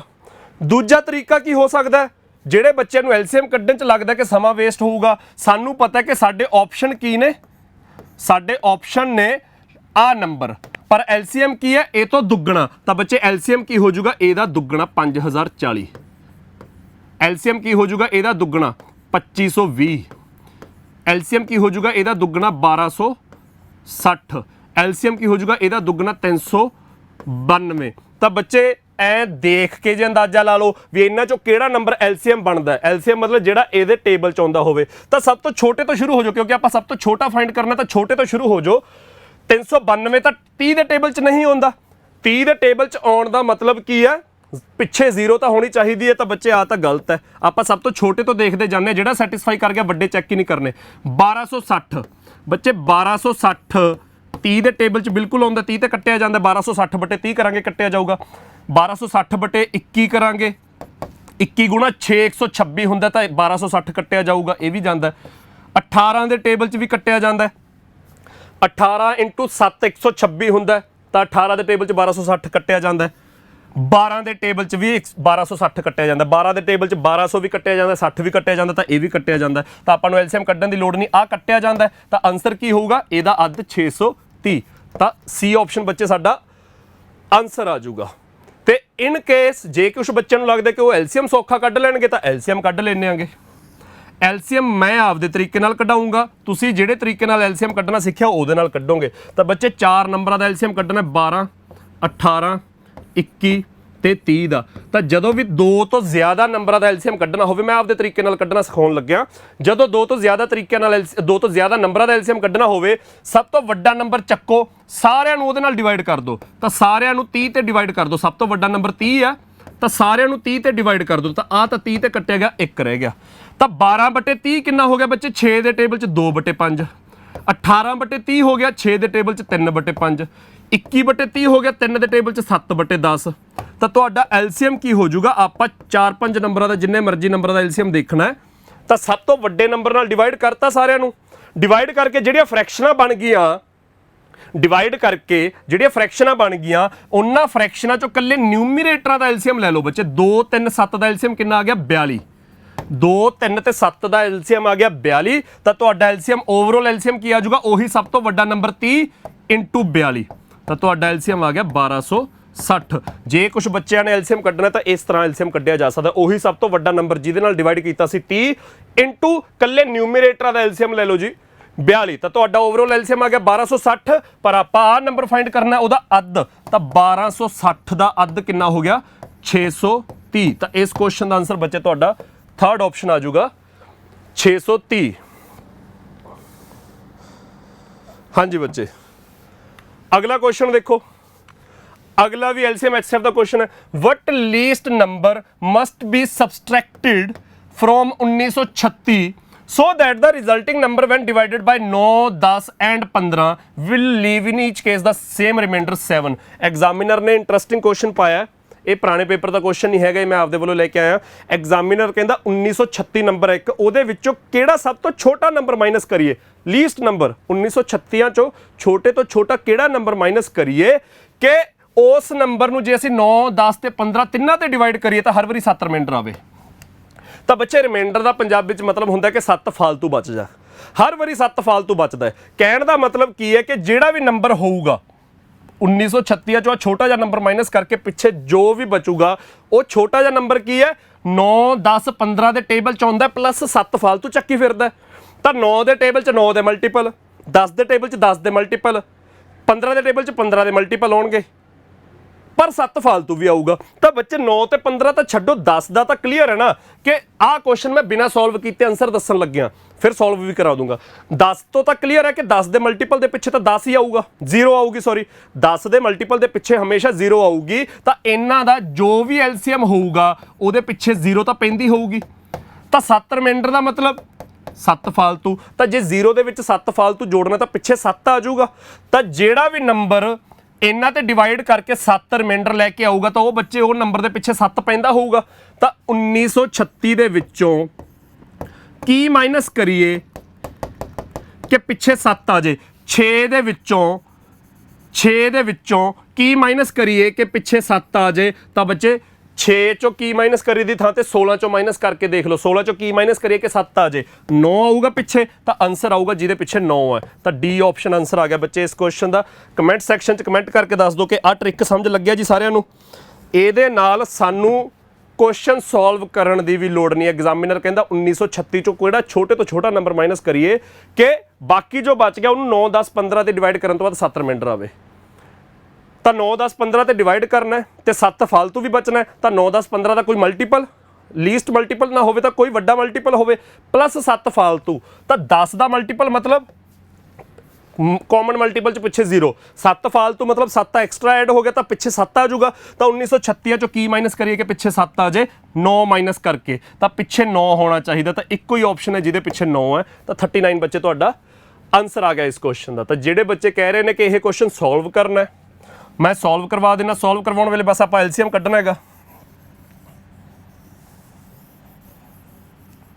ਤਾਂ 9 10 15 ਦਾ ਐਲਸੀਐਮ ਵੈਸੇ ਦੇਖ ਕੇ ਪਤਾ ਲੱਗਦਾ 90 ਬਣਦਾ ਹੈਗਾ ਬਟ ਸਟਿਲ 9 10 15 ਦਾ ਐਲਸੀਐਮ 90 ਉਹਦੇ ਵਿੱਚ ਜਾਂ ਤਾਂ 7 ਜੋੜਾਂਗੇ ਪਰ 90 ਚ 7 ਜੋੜ ਕੇ ਕੀ ਬਣ ਗਿਆ 97 ਤਾਂ ਕੀ 1936 ਦੇ ਵਿੱਚੋਂ ਜੋ ਵੀ ਮਾਈਨਸ ਕਰਕੇ 97 ਆਊਗਾ ਉਹ ਲੀਸਟ ਹੋਊਗਾ 1936 ਦੇ ਵਿੱਚੋਂ ਜੋ ਵੀ ਆਪਾਂ ਮਾਈਨਸ ਕਰਨਾ ਹੈ ਜੇ ਆਨਸਰ 97 ਆਵੇ ਤਾਂ ਕੀ ਇਹ ਲੀਸਟ ਹੈ ਇਹ ਤਾਂ ਜੀ ਲੀਸਟ ਨਹੀਂ ਹੈਗਾ ਲੀਸਟ ਹੋਣ ਦਾ ਮਤਲਬ ਤਾਂ ਇਹ ਹੈ ਕਿ ਆਹ ਜਿਹੜਾ ਇਹ 1936 ਦੇ ਜਮਾ ਨੇੜੇ ਜਾ ਕੇ ਵੱਜੇ ਤਾਂ ਜਮਾ ਨੇੜੇ ਕਿਵੇਂ ਵੱਜੂ 90 ਇਹਨਾਂ ਦਾ ਕਾਮਨ ਮਲਟੀਪਲ ਹੈ 180 ਵੀ ਕਾਮਨ ਮਲਟੀਪਲ ਹੈ 270 ਵੀ ਕਾਮਨ ਮਲਟੀਪਲ ਹੈ 900 ਵੀ ਕਾਮਨ ਮਲਟੀਪਲ ਹੈ 1800 ਵੀ ਕਾਮਨ ਮਲਟੀਪਲ ਹੈ 1890 ਵੀ ਕਾਮਨ ਮਲਟੀਪਲ ਹੈ 1890 ਵੀ ਕਾਮਨ ਮਲਟੀਪਲ ਹੈ 1980 90 ਹੋਰ ਜੋੜ ਦੋ 1980 ਵੀ ਕਾਮਨ ਮਲਟੀਪਲ ਹੈ ਪਰ 1980 ਨੂੰ ਕ੍ਰਾਸ ਕਰ ਜੂਗਾ ਤਾਂ 1890 ਪਲੱਸ 7 ਇਜ਼ ਇਕੁਅਲ ਟੂ 1897 ਤਾਂ ਬੱਚੇ 1897 ਵੀ ਇਹੋ ਜਿਹਾ ਨੰਬਰ ਹੈ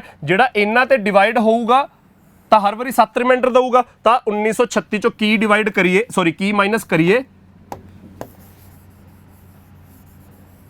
ਕਿ 1897 ਆ ਜੇ ਤਾਂ ਜਿਹੜੇ ਬੱਚਿਆਂ ਨੇ ਸੋਲਵ ਕਰਨਾ ਇਸ ਕੁਐਸਚਨ ਨੂੰ ਉਹ ਇਸ ਤਰ੍ਹਾਂ ਸੋਲਵ ਕਰਕੇ ਆਨਸਰ ਕੱਢ ਲੈਣਗੇ 39 ਡੀ ਆਪਸ਼ਨ ਹੀ ਸਾਡਾ ਆਨਸਰ ਆਊਗਾ 39 ਜੇ ਸੋਲਵ ਕਰਨਾ ਜੇ ਸੋਲਵ ਨਹੀਂ ਕਰਨਾ ਉਹ ਮੈਂ ਤਰੀਕਾ ਦੱਸਿਆ ਸੀਗਾ ਦੇਖਣ ਸਾਰ ਆਨਸਰ ਆਊਗਾ ਇਹੋ ਜਿਹੇ ਤਰੀਕੇ ਪੇਪਰ ਦੇ ਵਿੱਚ ਬਹੁਤ ਹੈਲਪ ਕਰਦੇ ਹੁੰਦੇ ਨੇ ਅਗਲਾ ਕੁਐਸਚਨ ਦੇਖੋ ਬੱਚੇ ਐਲਸੀਐਮ ਐਚਸੀਐਫ ਦੇ ਵਿੱਚ ਹੀ ਨਹੀਂ ਐਲਸੀਐਮ ਐਚਸੀਐਫ ਦੇ ਆਪਣੇ ਹੋ ਗਏ 5-6 ਕੁਐਸਚਨ ਅਗਲਾ ਕੁਐਸਚਨ ਬੱਚੇ ਆਪਣਾ ਪ੍ਰੋਫਿਟ ਲਾਸ ਦਾ ਪ੍ਰੋਫਿਟ ਲਾਸ ਦੇ ਕੁਐਸਚਨ ਬਾਰੇ ਮੈਂ ਦੱਸ ਦੇਣਾ ਇਹ ਵੀ ਪੰਜਾਬ ਪੁਲਿਸ ਦੇ ਪੇਪਰ ਦਾ ਕੁਐਸਚਨ ਹੈ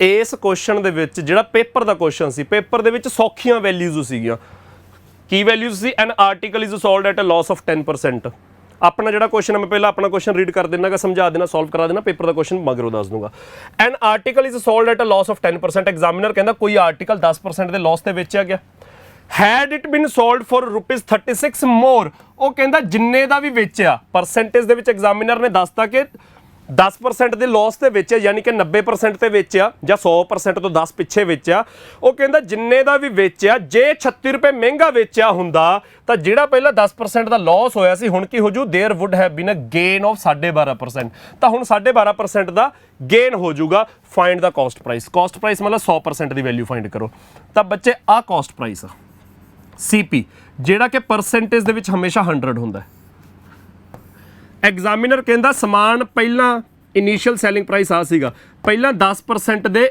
ਲਾਸ ਤੇ ਵੇਚਿਆ ਐਗਜ਼ਾਮੀਨਰ ਕਹਿੰਦਾ ਸਮਾਨ ਪਹਿਲਾਂ 10% ਦੇ ਲਾਸ ਤੇ ਵੇਚਿਆ ਜੇ ਉਹਨੂੰ 36 ਰੁਪਏ ਮਹਿੰਗਾ ਵੇਚਿਆ ਜਾਵੇ 36 ਰੁਪਏ ਐਡ ਕਰ ਦਈਏ ਉਹਦੇ ਵਿੱਚ ਤਾਂ ਜਿਹੜਾ ਪਹਿਲਾਂ 10% ਦਾ ਲਾਸ ਸੀਗਾ ਉਹ ਹੁਣ 12.5% ਦਾ ਗੇਨ ਬਣ ਜਾਊਗਾ ਤਾਂ ਬੱਚੇ ਰੁਪੀਸ ਦੇ ਵਿੱਚ ਸੈਲਿੰਗ ਪ੍ਰਾਈਸ ਕਿੰਨਾ ਵਧਾਤਾ ਆਪਾਂ 36 ਰੁਪਏ ਰੁਪੀਸ ਦੇ ਵਿੱਚ ਤਾਂ ਸੈਲਿੰਗ ਪ੍ਰਾਈਸ 36 ਰੁਪਏ ਵਧਾਤਾ ਪੇਪਰ ਦੇ ਵਿੱਚ ਦੇਖ ਕੇ ਪਤਾ ਲੱਗ ਜੂਗਾ ਬਣਾਉਣ ਦੀ ਲੋੜ ਨਹੀਂ ਇਹ ਸਿਰਫ ਮੈਂ ਸਮਝਾਉਣ ਲਈ ਬਣਾ ਰਿਹਾ ਪਰਸੈਂਟੇਜ ਦੇ ਵਿੱਚ ਕਿੰਨਾ ਰਾਈਜ਼ ਕਰ ਗਿਆ ਪਰਸੈਂਟੇਜ ਦੇ ਵਿੱਚ ਕਿੰਨਾ ਵੱਧ ਗਿਆ CP ਤੋਂ ਜਿਹੜਾ 10 ਪਿੱਛੇ ਸੀਗਾ ਉਹ CP ਤੋਂ 12.5 ਅੱਗੇ ਚੱਲ ਗਿਆ ਕਹਿਣ ਦਾ ਮਤਲਬ 22.5% ਵੱਧ ਗਿਆ ਪਰਸੈਂਟੇਜ ਦੇ ਵਿੱਚ ਕਿੰਨਾ ਵੱਧ ਗਿਆ 22.5% ਕਿਹਦੇ ਕਰਕੇ 36 ਰੁਪਏ ਕਰਕੇ ਇਹਦਾ ਮਤਲਬ 22.5 ਦੀ ਵੈਲਿਊ 36 ਰੁਪਏ ਹੈ 22.5 ਕੀ ਹੁੰਦਾ ਬੱਚੇ 45/2 22.5 ਮੈਂ ਸਾਈਡ ਤੇ ਦੱਸ ਦਿੰਨਾ ਵੈਸੇ ਪਤਾ ਹੀ ਹੈ ਸਾਰਿਆਂ ਨੂੰ ਜਿਵੇਂ 3.5 ਹੁੰਦਾ 7/2 5.5 ਹੁੰਦਾ 11/2। ਅੱਜ ਦੀ ਕਲਾਸ ਦੇ ਆਪਣੇ ਪਹਿਲੇ ਪਤਾ ਨਹੀਂ ਦੂਜੇ ਕੁਐਸਚਨ ਚ 11/2 ਆਨਸਰ ਵੀ ਆਏ ਸੀ ਤਾਂ 5.5 ਮਾਰਕ ਕੀਤਾ ਸੀ। ਉਵੇਂ 22.5 ਕੀ ਹੁੰਦਾ 45/2। ਜੇ 45/2% ਦੀ ਵੈਲਿਊ 36 ਰੁਪਏ ਹੈ ਤਾਂ 1% ਕਿੰਨਾ ਹੋ ਗਿਆ 45/2। 2 ਉੱਪਰ ਚੱਲ ਜੂਗਾ 45 ਥੱਲੇ ਆ ਜੂਗਾ। 1% ਦੀ ਵੈਲਿਊ ਇੰਨੀ ਆ 4 9 ਦੇ ਟੇਬਲ ਚ 4 5 1% ਆ ਗਿਆ ਬੱਚੇ ਤੁਹਾਡਾ 8/5। CP ਹਮੇਸ਼ਾ 100% ਹੁੰਦਾ ਹੈ ਤਾਂ 100% ਦੀ ਵੈਲਿਊ ਕਿੰਨੀ ਆ ਜੂਗੀ 8/5 ਦਾ 100 ਗੁਣਾ। ਤਾਂ 8/5 ਦਾ 100 ਗੁਣਾ ਹੋ ਗਿਆ 160 ਰੁਪਏ। ਤਾਂ ਇਸ ਕੁਐਸਚਨ ਦਾ ਆਨਸਰ ਤੁਹਾਡਾ ਆ ਜੂਗਾ 160। ਡੀ ਆਪਸ਼ਨ ਆ ਗਿਆ ਜੀ 160। ਪੇਪਰ 'ਚ ਇਹ ਕੁਐਸਚਨ ਥੋੜਾ ਸਿੰਪਲ ਫਿਗਰਸ ਦੇ ਵਿੱਚ ਸੀਗਾ ਕਿ ਸਮਾਨ ਪਹਿਲਾਂ 10% ਦੇ ਲਾਸ ਤੇ ਵੇਚਿਆ, ਜੇ ਉਹਨੂੰ 40 ਰੁਪਏ ਮਹਿੰਗਾ ਵੇਚ ਦਈਏ ਤਾਂ ਉਹ 6% ਦਾ ਗੇਨ ਹੋ ਜਾਊਗਾ। ਤਾਂ 10 ਤੇ 6 16%।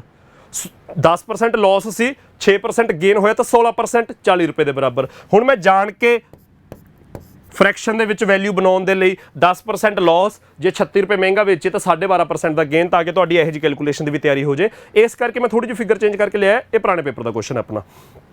ਇਸ ਤੋਂ ਬਾਅਦ ਬੱਚੇ ਇਹ ਤਾਂ ਹਲੇ ਫਿਰ ਵੀ ਸਿੰਪਲ ਕੁਐਸਚਨ ਹੈ, ਚਾਹੇ ਮੈਂ ਕੈਲਕੂਲੇਸ਼ਨ ਥੋੜੀ ਜਿਹੀ ਟਫ ਕਰਵਾਤੀ ਸਟੇਟਮੈਂਟ ਚੇਂਜ ਕਰਕੇ, ਪਰ ਓਵਰਆਲ ਜਿਹੜਾ ਕਨਸੈਪਟ ਹੈ ਬਹੁਤ ਸਿੰਪਲ ਹੈ।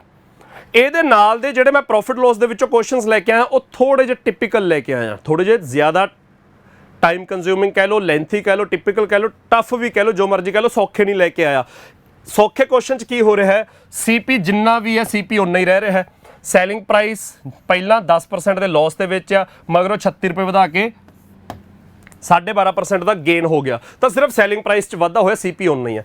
ਅਗਲਾ ਜਿਹੜਾ ਮੈਂ ਕੁਐਸਚਨ ਆਪਣੇ ਵੱਲੋਂ ਲੈ ਕੇ ਆਇਆ ਉਹ ਦੇਖੋ, a dealer sold bicycle at a profit of 10%। ਕਿਸੇ ਡੀਲਰ ਨੇ ਸਾਈਕਲ ਵੇਚਿਆ 10% ਦੇ ਪ੍ਰੋਫਿਟ ਦੇ ਉੱਤੇ। Had he bought the bicycle at 10% less price. ਉਹ ਕਹਿੰਦਾ ਜੇ ਉਹ ਸਾਈਕਲ 10% ਸਸਤਾ ਖਰੀਦਿਆ ਹੁੰਦਾ, CP ਵੀ ਬਦਲਤਾ, and sold it for ₹60 more, ਤੇ 60 ਰੁਪਏ ਮਹਿੰਗਾ ਵੇਚਿਆ ਹੁੰਦਾ, then he would have gained 25%। ਤਾਂ ਉਹਨੂੰ 25% ਦਾ ਗੇਨ ਹੋ ਜਾਂਦਾ। ਸਮਝ ਆ ਗਿਆ ਜੀ ਸਾਰਿਆਂ ਨੂੰ। ਇਸ ਕੁਐਸਚਨ 'ਚ ਸੈਲਿੰਗ ਪ੍ਰਾਈਸ ਤਾਂ ਕਹਿੰਦੇ 60 ਰੁਪਏ ਮਹਿੰਗਾ ਹੋਇਆ, CP ਵੀ ਬਦਲਤਾ, ਤਾਂ ਉਹ ਕਹਿੰਦੇ ਫਾਈਂਡ ਦਾ ਕਾਸਟ ਪ੍ਰਾਈਸ। ਆਪਾਂ ਕਾਸਟ ਪ੍ਰਾਈਸ ਹੀ ਫਾਈਂਡ ਕਰਨਾ ਇਸ ਕੁਐਸਚਨ ਦੇ ਵਿੱਚ। ਤਾਂ ਕਾਸਟ ਪ੍ਰਾਈਸ ਕੀ ਹੋਊਗਾ ਬੱਚੇ, ਧਿਆਨ ਨਾਲ ਦੇਖੋ। ਸਾਨੂੰ ਦਿੱਤਾ ਹੋਇਆ ਐਗਜ਼ਾਮੀਨਰ ਕਹਿੰਦਾ ਇਨੀਸ਼ੀਅਲੀ ਪਹਿਲੀ ਲਾਈਨ 'ਚ ਕੀ ਲਿਖਿਆ ਐਗਜ਼ਾਮੀਨਰ ਨੇ, a dealer sold bicycle at a profit of 10%। Bicycle cycle ਨੂੰ 10% ਦੇ ਪ੍ਰੋਫਿਟ ਤੇ ਵੇਚਿਆ, ਤਾਂ 10% ਦੇ ਪ੍ਰੋਫਿਟ ਤੇ ਵੇਚਣ ਦਾ ਮਤਲਬ CP ਤਾਂ ਹਮੇਸ਼ਾ ਹੀ 100% ਹੁੰਦਾ। ਤਾਂ CP ਤੁਸੀਂ 100 ਲਿਖ ਲਓਗੇ ਤਾਂ SP 110 ਆ ਗਿਆ। ਇਨੀਸ਼ੀਅਲੀ CP 100 ਤੇ SP 10 ਆ ਗਿਆ। ਇਹ ਬੱਚੇ ਪਰਸੈਂਟੇਜ ਦੇ ਵਿੱਚ ਹੈ। CP ਰੁਪੀਸ ਥੋੜੀ ਪਤਾ ਕਿੰਨਾ ਹੈ, ਪਰਸੈਂਟੇਜ 'ਚ 100% ਲੈਂਦੇ ਆ ਆਪਾਂ, ਪਰਸੈਂਟੇਜ ਨਹੀਂ ਲਾਇਆ, ਪਰ ਪਤਾ ਕਿ ਪਰਸੈਂਟੇਜ ਦੇ ਵਿੱਚ ਹੈ। ਪਰਸੈਂਟੇਜ ਲਿਖ ਲੈਣਾ ਚਾਹੀਦਾ ਜੇ ਕੁਝ ਬੱਚਿਆਂ ਨੂੰ ਕਨਫਿਊਜ਼ਨ ਹੁੰਦੀ ਹੈ। ਤਾਂ ਸੈਲਿੰਗ ਪ੍ਰਾਈਸ ਕੀ ਹੋਊਗਾ, 10% ਦੇ ਪ੍ਰੋਫਿਟ ਦਾ ਮਤਲਬ ਸੈਲਿੰਗ ਪ੍ਰਾਈਸ 110%। ਉਸ ਤੋਂ ਬਾਅਦ ਕਹਿੰਦਾ had he bought the bicycle at 10% less price. ਜੇ ਉਹੀ ਸਾਈਕਲ ਉਹਨੇ 10% ਸਸਤਾ ਖਰੀਦਿਆ ਹੁੰਦਾ, CP 10% ਘੱਟ ਹੁੰਦਾ, ਤਾਂ ਜਿਹੜਾ 100% ਸੀਗਾ ਉਹ 90% ਰਹਿ ਗਿਆ CP। And sold it for ₹60 more, ਤੇ SP 60 ਰੁਪਏ ਜ਼ਿਆਦਾ ਹੁੰਦਾ। ਬੱਚੇ 60 ਰੁਪਏ ਵਾਲੀ ਗਲਤੀ ਇਹ ਨਾ ਕਰ ਦਿਓ ਕਿ ਕਿਤੇ 110 'ਚ 60 ਜੋੜ ਕੇ 170 ਲਿਖ ਦਿਓ। 110% ਆ, 60 ਰੁਪਏ ਮਹਿੰਗਾ, ਤਾਂ ਜੇ 60 ਰੁਪਏ ਮੋਰ ਹੈ, ਸੈਲਿੰਗ ਪ੍ਰਾਈਸ 60 ਰੁਪਏ ਵਧਾਤਾ, ਹੀ ਵੁੱਡ ਹੈਵ ਗੇਨਡ 25%, ਤਾਂ ਉਹਨੂੰ 25% ਦਾ ਗੇਨ ਹੋ ਗਿਆ। ਤਾਂ ਬੱਚੇ ਜਿਹੜਾ ਫਾਈਨਲੀ 25% ਦਾ ਗੇਨ ਹੈ ਉਹ ਕਾਹਦੇ ਤੇ ਹੈ, ਉਹ ਨਵੇਂ CP ਦੇ ਉੱਤੇ ਹੈ। ਪਹਿਲਾਂ 10% ਦਾ ਗੇਨ ਸੀਗਾ ਪੁਰਾਣੇ CP ਦੇ ਉੱਤੇ, ਫਾਈਨਲੀ CP ਤੇ SP ਬਦਲ ਕੇ ਜਿਹੜਾ 25% ਦਾ ਗੇਨ ਆ ਉਹ ਨਵੇਂ CP ਦੇ ਉੱਤੇ ਹੈ। ਤਾਂ ਨਵਾਂ CP 90, ਉਹਦੇ ਤੇ 25% ਦਾ ਗੇਨ ਹੋ ਗਿਆ 1/4, ਤਾਂ 22.5 ਦਾ ਗੇਨ ਬਣ ਗਿਆ।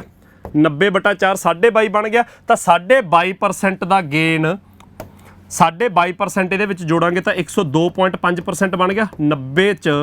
90 ਦਾ 25% ਗੇਨ ਹੋਣਾ ਸੀ, ਤਾਂ 90 ਦਾ 25% ਆ ਗਿਆ 22.5, ਤਾਂ 22.5 ਜੋੜ ਕੇ ਨਵਾਂ ਸੈਲਿੰਗ ਪ੍ਰਾਈਸ ਆ ਗਿਆ 112.5। ਪੁਰਾਣਾ ਸੈਲਿੰਗ ਪ੍ਰਾਈਸ ਕਿੰਨਾ ਸੀ 110%, ਨਵਾਂ ਸੈਲਿੰਗ ਪ੍ਰਾਈਸ ਕਿੰਨਾ ਹੋ ਗਿਆ 112.5, ਤਾਂ 2.5% ਦਾ ਇਨਕਰੀਜ਼ ਆ। ਉਹ 2.5% ਦਾ ਇਨਕਰੀਜ਼ ਕਿਹਦੇ ਕਰਕੇ ਆ, 60 ਰੁਪਏ ਕਰਕੇ। ਤਾਂ ਤੁਸੀਂ ਚੁੱਪ ਕਰਕੇ 2.5% ਨੂੰ 60 ਰੁਪਏ ਦੇ ਬਰਾਬਰ ਪੁੱਟ ਕਰਨਾ। CP ਫਾਈਂਡ ਕਰਨਾ ਮਤਲਬ 100% ਦੀ ਵੈਲਿਊ ਫਾਈਂਡ ਕਰਨੀ ਹੈ। ਤਾਂ 2.5% ਹੁੰਦਾ 5/2, ਤਾਂ 5 ਥੱਲੇ 2 ਉੱਤੇ, ਤਾਂ ਇਹ ਆ ਗਿਆ ਬੱਚੇ 24 ਰੁਪਏ। ਜੇ 1% ਦੀ ਵੈਲਿਊ 24 ਹੈ ਤਾਂ 100% CP ਕਿੰਨਾ ਹੋ ਜਾਊਗਾ 2400। ਤਾਂ ਇਸ ਕੁਐਸਚਨ ਦਾ ਆਨਸਰ ਤੁਹਾਡਾ ਆ ਜਾਊਗਾ ਬੱਚੇ 2400। ਤਾਂ ਥਰਡ ਆਪਸ਼ਨ ਦੇਖੋ ਜੀ 2400। ਜਿਹੜੇ ਕੁਐਸਚਨ 'ਚ ਤੁਹਾਡਾ CP ਵੀ ਬਦਲ ਰਿਹਾ SP ਵੀ ਬਦਲ ਰਿਹਾ, ਇਨੀਸ਼ੀਅਲੀ 10% ਦਾ ਪ੍ਰੋਫਿਟ ਹੈ ਤਾਂ ਸੀਪੀ ਤੇ ਐਸਪੀ ਲਿਖਤੇ। ਫਿਰ ਕਹਿੰਦੇ ਜੇ ਸੀਪੀ 10% ਘੱਟ ਹੈ ਤਾਂ 90, ਐਸਪੀ 60 ਰੁਪਏ ਮੋਰ ਹੈ ਤਾਂ ਸਾਈਡ ਤੇ ਐਰੋ ਮਾਰਤਾ 60 ਰੁਪਏ ਮੋਰ ਵਾਲਾ, ਤਾਂ ਉਹਨੂੰ 25% ਦਾ ਗੇਨ ਹੋ ਰਿਹਾ, ਤਾਂ 90 ਦੇ ਉੱਤੇ 25% ਦਾ ਗੇਨ ਲਾ ਕੇ ਐਸਪੀ ਆ ਜਾਊਗਾ 112.5। ਤਾਂ ਐਸਪੀ ਪਰਸੈਂਟੇਜ 'ਚ ਦੇਖਿਆ 2.5% ਵੱਧ ਗਿਆ, ਰੁਪੀਸ 'ਚੋਂ 60 ਦੇ ਬਰਾਬਰ ਹੈ ਤਾਂ 2.5% ਨੂੰ 60 ਦੇ ਬਰਾਬਰ ਰੱਖਿਆ, 1% ਕੱਢ ਲਿਆ। ਸੀਪੀ ਫਾਈਂਡ ਕਰਨਾ ਤਾਂ ਹਮੇਸ਼ਾ 100%, 2400 ਰੁਪਏ ਆਨਸਰ ਆ ਗਿਆ ਬੱਚੇ ਤੁਹਾਡਾ ਇਸ ਕੁਐਸਚਨ ਦਾ। ਅਗਲਾ ਕੁਐਸਚਨ ਮੈਂ ਬਿਲਕੁਲ ਸਿਮਿਲਰ ਲੈ ਕੇ ਆਇਆ। Sandeep sells an article at a loss of 10%। ਕੋਈ ਪਰਸਨ ਹੈ ਸੰਦੀਪ, ਉਹਨੇ ਇੱਕ ਆਰਟੀਕਲ ਵੇਚਿਆ 10% ਦੇ ਲਾਸ ਦੇ ਉੱਤੇ। Had he bought it at 20% less and sold it for ₹55 more he could have gained 40%। ਉਹ ਕਹਿੰਦਾ ਪਹਿਲਾਂ ਤਾਂ ਉਹ ਆਰਟੀਕਲ ਨੂੰ 10% ਦੇ ਲਾਸ ਤੇ ਵੇਚ ਰਿਹਾ ਹੈ, ਫਿਰ ਜੇ ਉਹਨੇ 20% ਸਸਤਾ ਖਰੀਦਿਆ ਹੁੰਦਾ ਤੇ 55 ਰੁਪਏ ਮਹਿੰਗਾ ਵੇਚਿਆ ਹੁੰਦਾ ਤਾਂ ਉਹਨੂੰ 40% ਦਾ ਗੇਨ ਹੋ ਜਾਂਦਾ। ਫਾਈਂਡ ਦਾ ਕਾਸਟ ਪ੍ਰਾਈਸ, ਆਪਾਂ ਕਾਸਟ ਪ੍ਰਾਈਸ ਹੀ ਫਾਈਂਡ ਕਰਨਾ। ਤਾਂ ਬੱਚੇ ਧਿਆਨ ਨਾਲ ਦੇਖੋ, ਸਿਮਿਲਰ ਕੁਐਸਚਨ ਹੈ। ਆ ਸੀਪੀ ਲਿਖ ਲਿਆ, ਆ ਐਸਪੀ ਲਿਖ ਲਿਆ। ਇਨੀਸ਼ੀਅਲੀ ਕੀ ਹੈ, sold at a loss of 10%। At a loss of 10% ਦਾ ਮਤਲਬ ਸੀਪੀ 100 ਹੈ ਤਾਂ ਐਸਪੀ 90 ਹੋ ਗਿਆ। ਇਹ ਪਰਸੈਂਟੇਜ ਦੇ ਵਿੱਚ ਲਿਖੀਆਂ ਹੋਈਆਂ ਵੈਲਿਊਜ਼ ਨੇ। ਸੀਪੀ 100% ਆ ਤਾਂ ਐਸਪੀ 90% ਹੋ ਗਿਆ। Head he bought it at 20% ਲੈਸ, 20% ਸਸਤਾ ਖਰੀਦਿਆ ਹੁੰਦਾ ਤਾਂ 100 ਦੀ ਥਾਂ ਤੇ 80% 'ਚ ਖਰੀਦਿਆ ਹੁੰਦਾ। ਐਂਡ ਸੋਲਡ ਇਟ ਫॉर ₹55 ਮੋਰ, 55 ਰੁਪਏ ਮਹਿੰਗਾ ਵੇਚਿਆ ਹੁੰਦਾ ਤਾਂ ਸਾਈਡ ਤੇ ਐਰੋ ਪਾ ਕੇ ਪਲੱਸ 55 ਲਿਖ ਦਿਓ ਜਾਂ 55 ਮੋਰ ਲਿਖ ਦਿਓ। Then he could have gained 40%, ਤਾਂ ਉਹਨੂੰ 40% ਦਾ ਗੇਨ ਹੋ ਜਾਂਦਾ। ਤਾਂ ਬੱਚੇ 40% ਦਾ ਗੇਨ ਕਾਹਦੇ ਤੇ ਹੋਊਗਾ, ਨਵੇਂ ਸੀਪੀ ਦੇ ਉੱਤੇ। ਤਾਂ ਨਵਾਂ ਸੀਪੀ 80 ਹੈ, ਉਹਦਾ 40% ਬਣ ਗਿਆ 32 ਰੁਪਏ। ਤਾਂ 32 ਦਾ ਗੇਨ ਹੋ ਕੇ 80 'ਚ 32 ਜੋੜ ਦਿਓ, 32% ਦਾ ਗੇਨ ਹੋ ਕੇ ਸੈਲਿੰਗ ਪ੍ਰਾਈਸ ਕਿੰਨਾ ਹੋ ਜੂ ਤੁਹਾਡਾ 112%। ਤਾਂ ਸੈਲਿੰਗ ਪ੍ਰਾਈਸ ਕਿੰਨਾ ਸੀ 90, ਕਿੰਨਾ ਹੋ ਗਿਆ 112%। ਤਾਂ ਸੈਲਿੰਗ ਪ੍ਰਾਈਸ ਕਿੰਨਾ ਵੱਧ ਗਿਆ 22% ਵੱਧ ਗਿਆ। ਉਹ 22% ਰੁਪੀਸ 'ਚ ਕਿਹਦੇ ਬਰਾਬਰ ਹੈ 55 ਰੁਪਏ ਵਧਿਆ। ਤਾਂ 22% ਦੀ ਵੈਲਿਊ 55 ਰੁਪਏ। ਤਾਂ 11 ਦੇ ਟੇਬਲ 'ਚ ਕੱਟੋ, 2% ਦੀ ਵੈਲਿਊ 5 ਰੁਪਏ। ਤਾਂ 1% ਦੀ ਵੈਲਿਊ 5/2 ਯਾਨੀ ਕਿ 2.5 ਰੁਪਏ। ਜੇ 1% ਦੀ ਵੈਲਿਊ 2.5 ਰੁਪਏ ਹੈ ਤਾਂ ਸੀਪੀ ਤਾਂ ਬੱਚੇ ਤੁਹਾਡਾ 100% ਹੁੰਦਾ, ਤਾਂ 100% ਦੀ ਵੈਲਿਊ 250 ਰੁਪਏ ਆਨਸਰ ਆ ਜਾਊਗਾ ਇਸ ਕੁਐਸਚਨ ਦਾ। ਤਾਂ ਇਸ ਕੁਐਸਚਨ ਦਾ ਆਨਸਰ ਬੱਚੇ ਤੁਹਾਡਾ ਥਰਡ ਆਪਸ਼ਨ 250 ਰੁਪਏ। ਕਲੀਅਰ ਹੈ ਬੱਚੇ ਸਾਰਿਆਂ ਨੂੰ। ਤਾਂ ਇਹ ਆਪਣਾ ਪ੍ਰੋਫਿਟ ਲੋਸ ਦਾ ਥੋੜਾ ਜਿਹਾ ਟਿਪੀਕਲ ਕੁਐਸਚਨ ਹੈ, ਇੰਨਾ ਆਸਾਨ ਨਹੀਂ ਹੈਗਾ। ਹਾਂਜੀ, ਇਸ ਤੋਂ ਬਾਅਦ ਬੱਚੇ ਆਪਣੇ ਨੰਬਰ ਸਿਸਟਮ ਦੇ ਕੁਐਸਚਨ ਨੇ। ਪੁਰਾਣੇ ਪੇਪਰ ਦਾ ਸਵਾਲ ਹੈ ਤੇ ਥੋੜਾ ਸੌਖਾ ਸਵਾਲ ਹੈ, ਉਲਝਣਾ ਨਹੀਂ ਹੈਗਾ। ਐਗਜ਼ਾਮੀਨਰ ਕਹਿੰਦਾ ਜੇ x ਦੀ ਵੈਲਿਊ 0.2025 ਹੈ, ਜੇ x ਦੀ ਵੈਲਿਊ 0.2025 ਹੈ, then find the value of under root of 16x² + 8x + 1 ਤੇ ਅੰਡਰ ਰੂਟ ਤੋਂ ਬਾਹਰ ਕੀ ਹੈ +6x ਅਲੱਗ ਤੋਂ ਹੈ। ਤਾਂ ਬੱਚੇ ਆਪਾਂ ਫਾਈਂਡ ਕਰਨਾ ਹੈ 16x² + 8x + 1 ਇਹਦਾ ਸਕੁਅਰ ਰੂਟ ਤੇ ਉਹਦੇ ਵਿੱਚ ਆ 1 ਵੀ ਸਕੁਅਰ ਰੂਟ ਦੇ ਵਿੱਚ ਹੈ, ਉਹਦੇ ਵਿੱਚ ਬਾਹਰ ਐਡ ਕਰਾਂਗੇ 6x। ਜੇ x ਦੀ ਵੈਲਿਊ ਇੰਨੀ ਹੈ ਤਾਂ ਇਹਦੀ ਵੈਲਿਊ ਦੱਸੋ ਜੀ ਕੀ ਬਣੂਗੀ। ਤਾਂ ਬੱਚੇ ਜਿਹੜੇ ਬੱਚਿਆਂ ਨੇ ਅਲਜੈਬਰਿਕ ਐਕਸਪ੍ਰੈਸ਼ਨਸ ਥੋੜੇ ਜਿਹੇ ਚੰਗੇ ਤਰੀਕੇ ਨਾਲ ਪੜ੍ਹੇ ਹੋਏ ਨੇ ਤਾਂ 16x² ਕੀ ਹੈ 16 4 ਦਾ ਸਕੁਅਰ ਹੈ, x² x ਦਾ ਸਕੁਅਰ ਹੈ, ਤਾਂ ਇਹ ਪੂਰਾ 4x ਦਾ ਸਕੁਅਰ ਹੈ ਨਾ। ਇਹ ਕੀ ਹੈ 4x ਦਾ ਸਕੁਅਰ, ਇਹ ਕੀ ਹੈ 1 ਦਾ ਸਕੁਅਰ। ਤਾਂ ਇਹ a + b ਦਾ ਹੋਲ ਸਕੁਅਰ ਹੋ ਸਕਦਾ। a + b ਦਾ ਹੋਲ ਸਕੁਅਰ ਕੀ ਹੁੰਦਾ, ਮੈਂ ਉੱਪਰ ਲਿਖ ਦਿੰਦਾ, ਵੈਸੇ ਲਿਖਣ ਦੀ ਲੋੜ ਨਹੀਂ ਹੈਗੀ। a + b ਦਾ ਹੋਲ ਸਕੁਅਰ ਕੀ ਹੁੰਦਾ, a² + b² + 2ab। ਤਾਂ ਜੇ a ਦੀ ਵੈਲਿਊ 4x ਮੰਨੀਏ ਤਾਂ 4x ਦਾ ਸਕੁਅਰ, b ਦੀ ਵੈਲਿਊ 1 ਮੰਨੀਏ ਤਾਂ 1 ਦਾ ਸਕੁਅਰ 1, 2ab ਕੀ ਹੋ ਜੂ 2 × 4x × 1, 1 ਤਾਂ ਛੱਡੋ 2 × 4x ਹੋ ਗਿਆ 8x, ਤਾਂ ਉਹ 8x ਵੀ ਲੱਗਿਆ। ਤਾਂ ਬੇਸਿਕਲੀ ਇਹ ਸਾਰੀ ਵੈਲਿਊ 4x + 1 ਦਾ ਹੋਲ ਸਕੁਅਰ ਹੈ। ਤਾਂ 4x + 1 ਦਾ ਹੋਲ ਸਕੁਅਰ ਹੈ, ਪਰ ਬਾਹਰ ਸਕੁਅਰ ਰੂਟ ਲੱਗਿਆ ਅਲੱਗ ਤੋਂ 6x ਐਡ ਵੀ ਕਰਨਾ। ਤਾਂ ਬੱਚੇ ਸਕੁਅਰ ਵੀ ਕਰਨਾ, ਸਕੁਅਰ ਰੂਟ ਵੀ ਕਰਨਾ, ਤਾਂ ਸਕੁਅਰ ਤੇ ਸਕੁਅਰ ਰੂਟ ਦੋਹੇ ਆਪਸ 'ਚ ਕੈਂਸਲ ਹੋ ਜਾਣਗੇ। ਸਕੁਅਰ ਤੇ ਸਕੁਅਰ ਰੂਟ ਕੈਂਸਲ ਹੋ ਗਏ ਤਾਂ ਇਹ ਬਚ ਗਿਆ 4x + 1, ਬਾਹਰ 6x ਜੋੜਨਾ ਹੈ ਤਾਂ ਇਹ ਬਣ ਗਿਆ ਹੁਣ 10x + 1।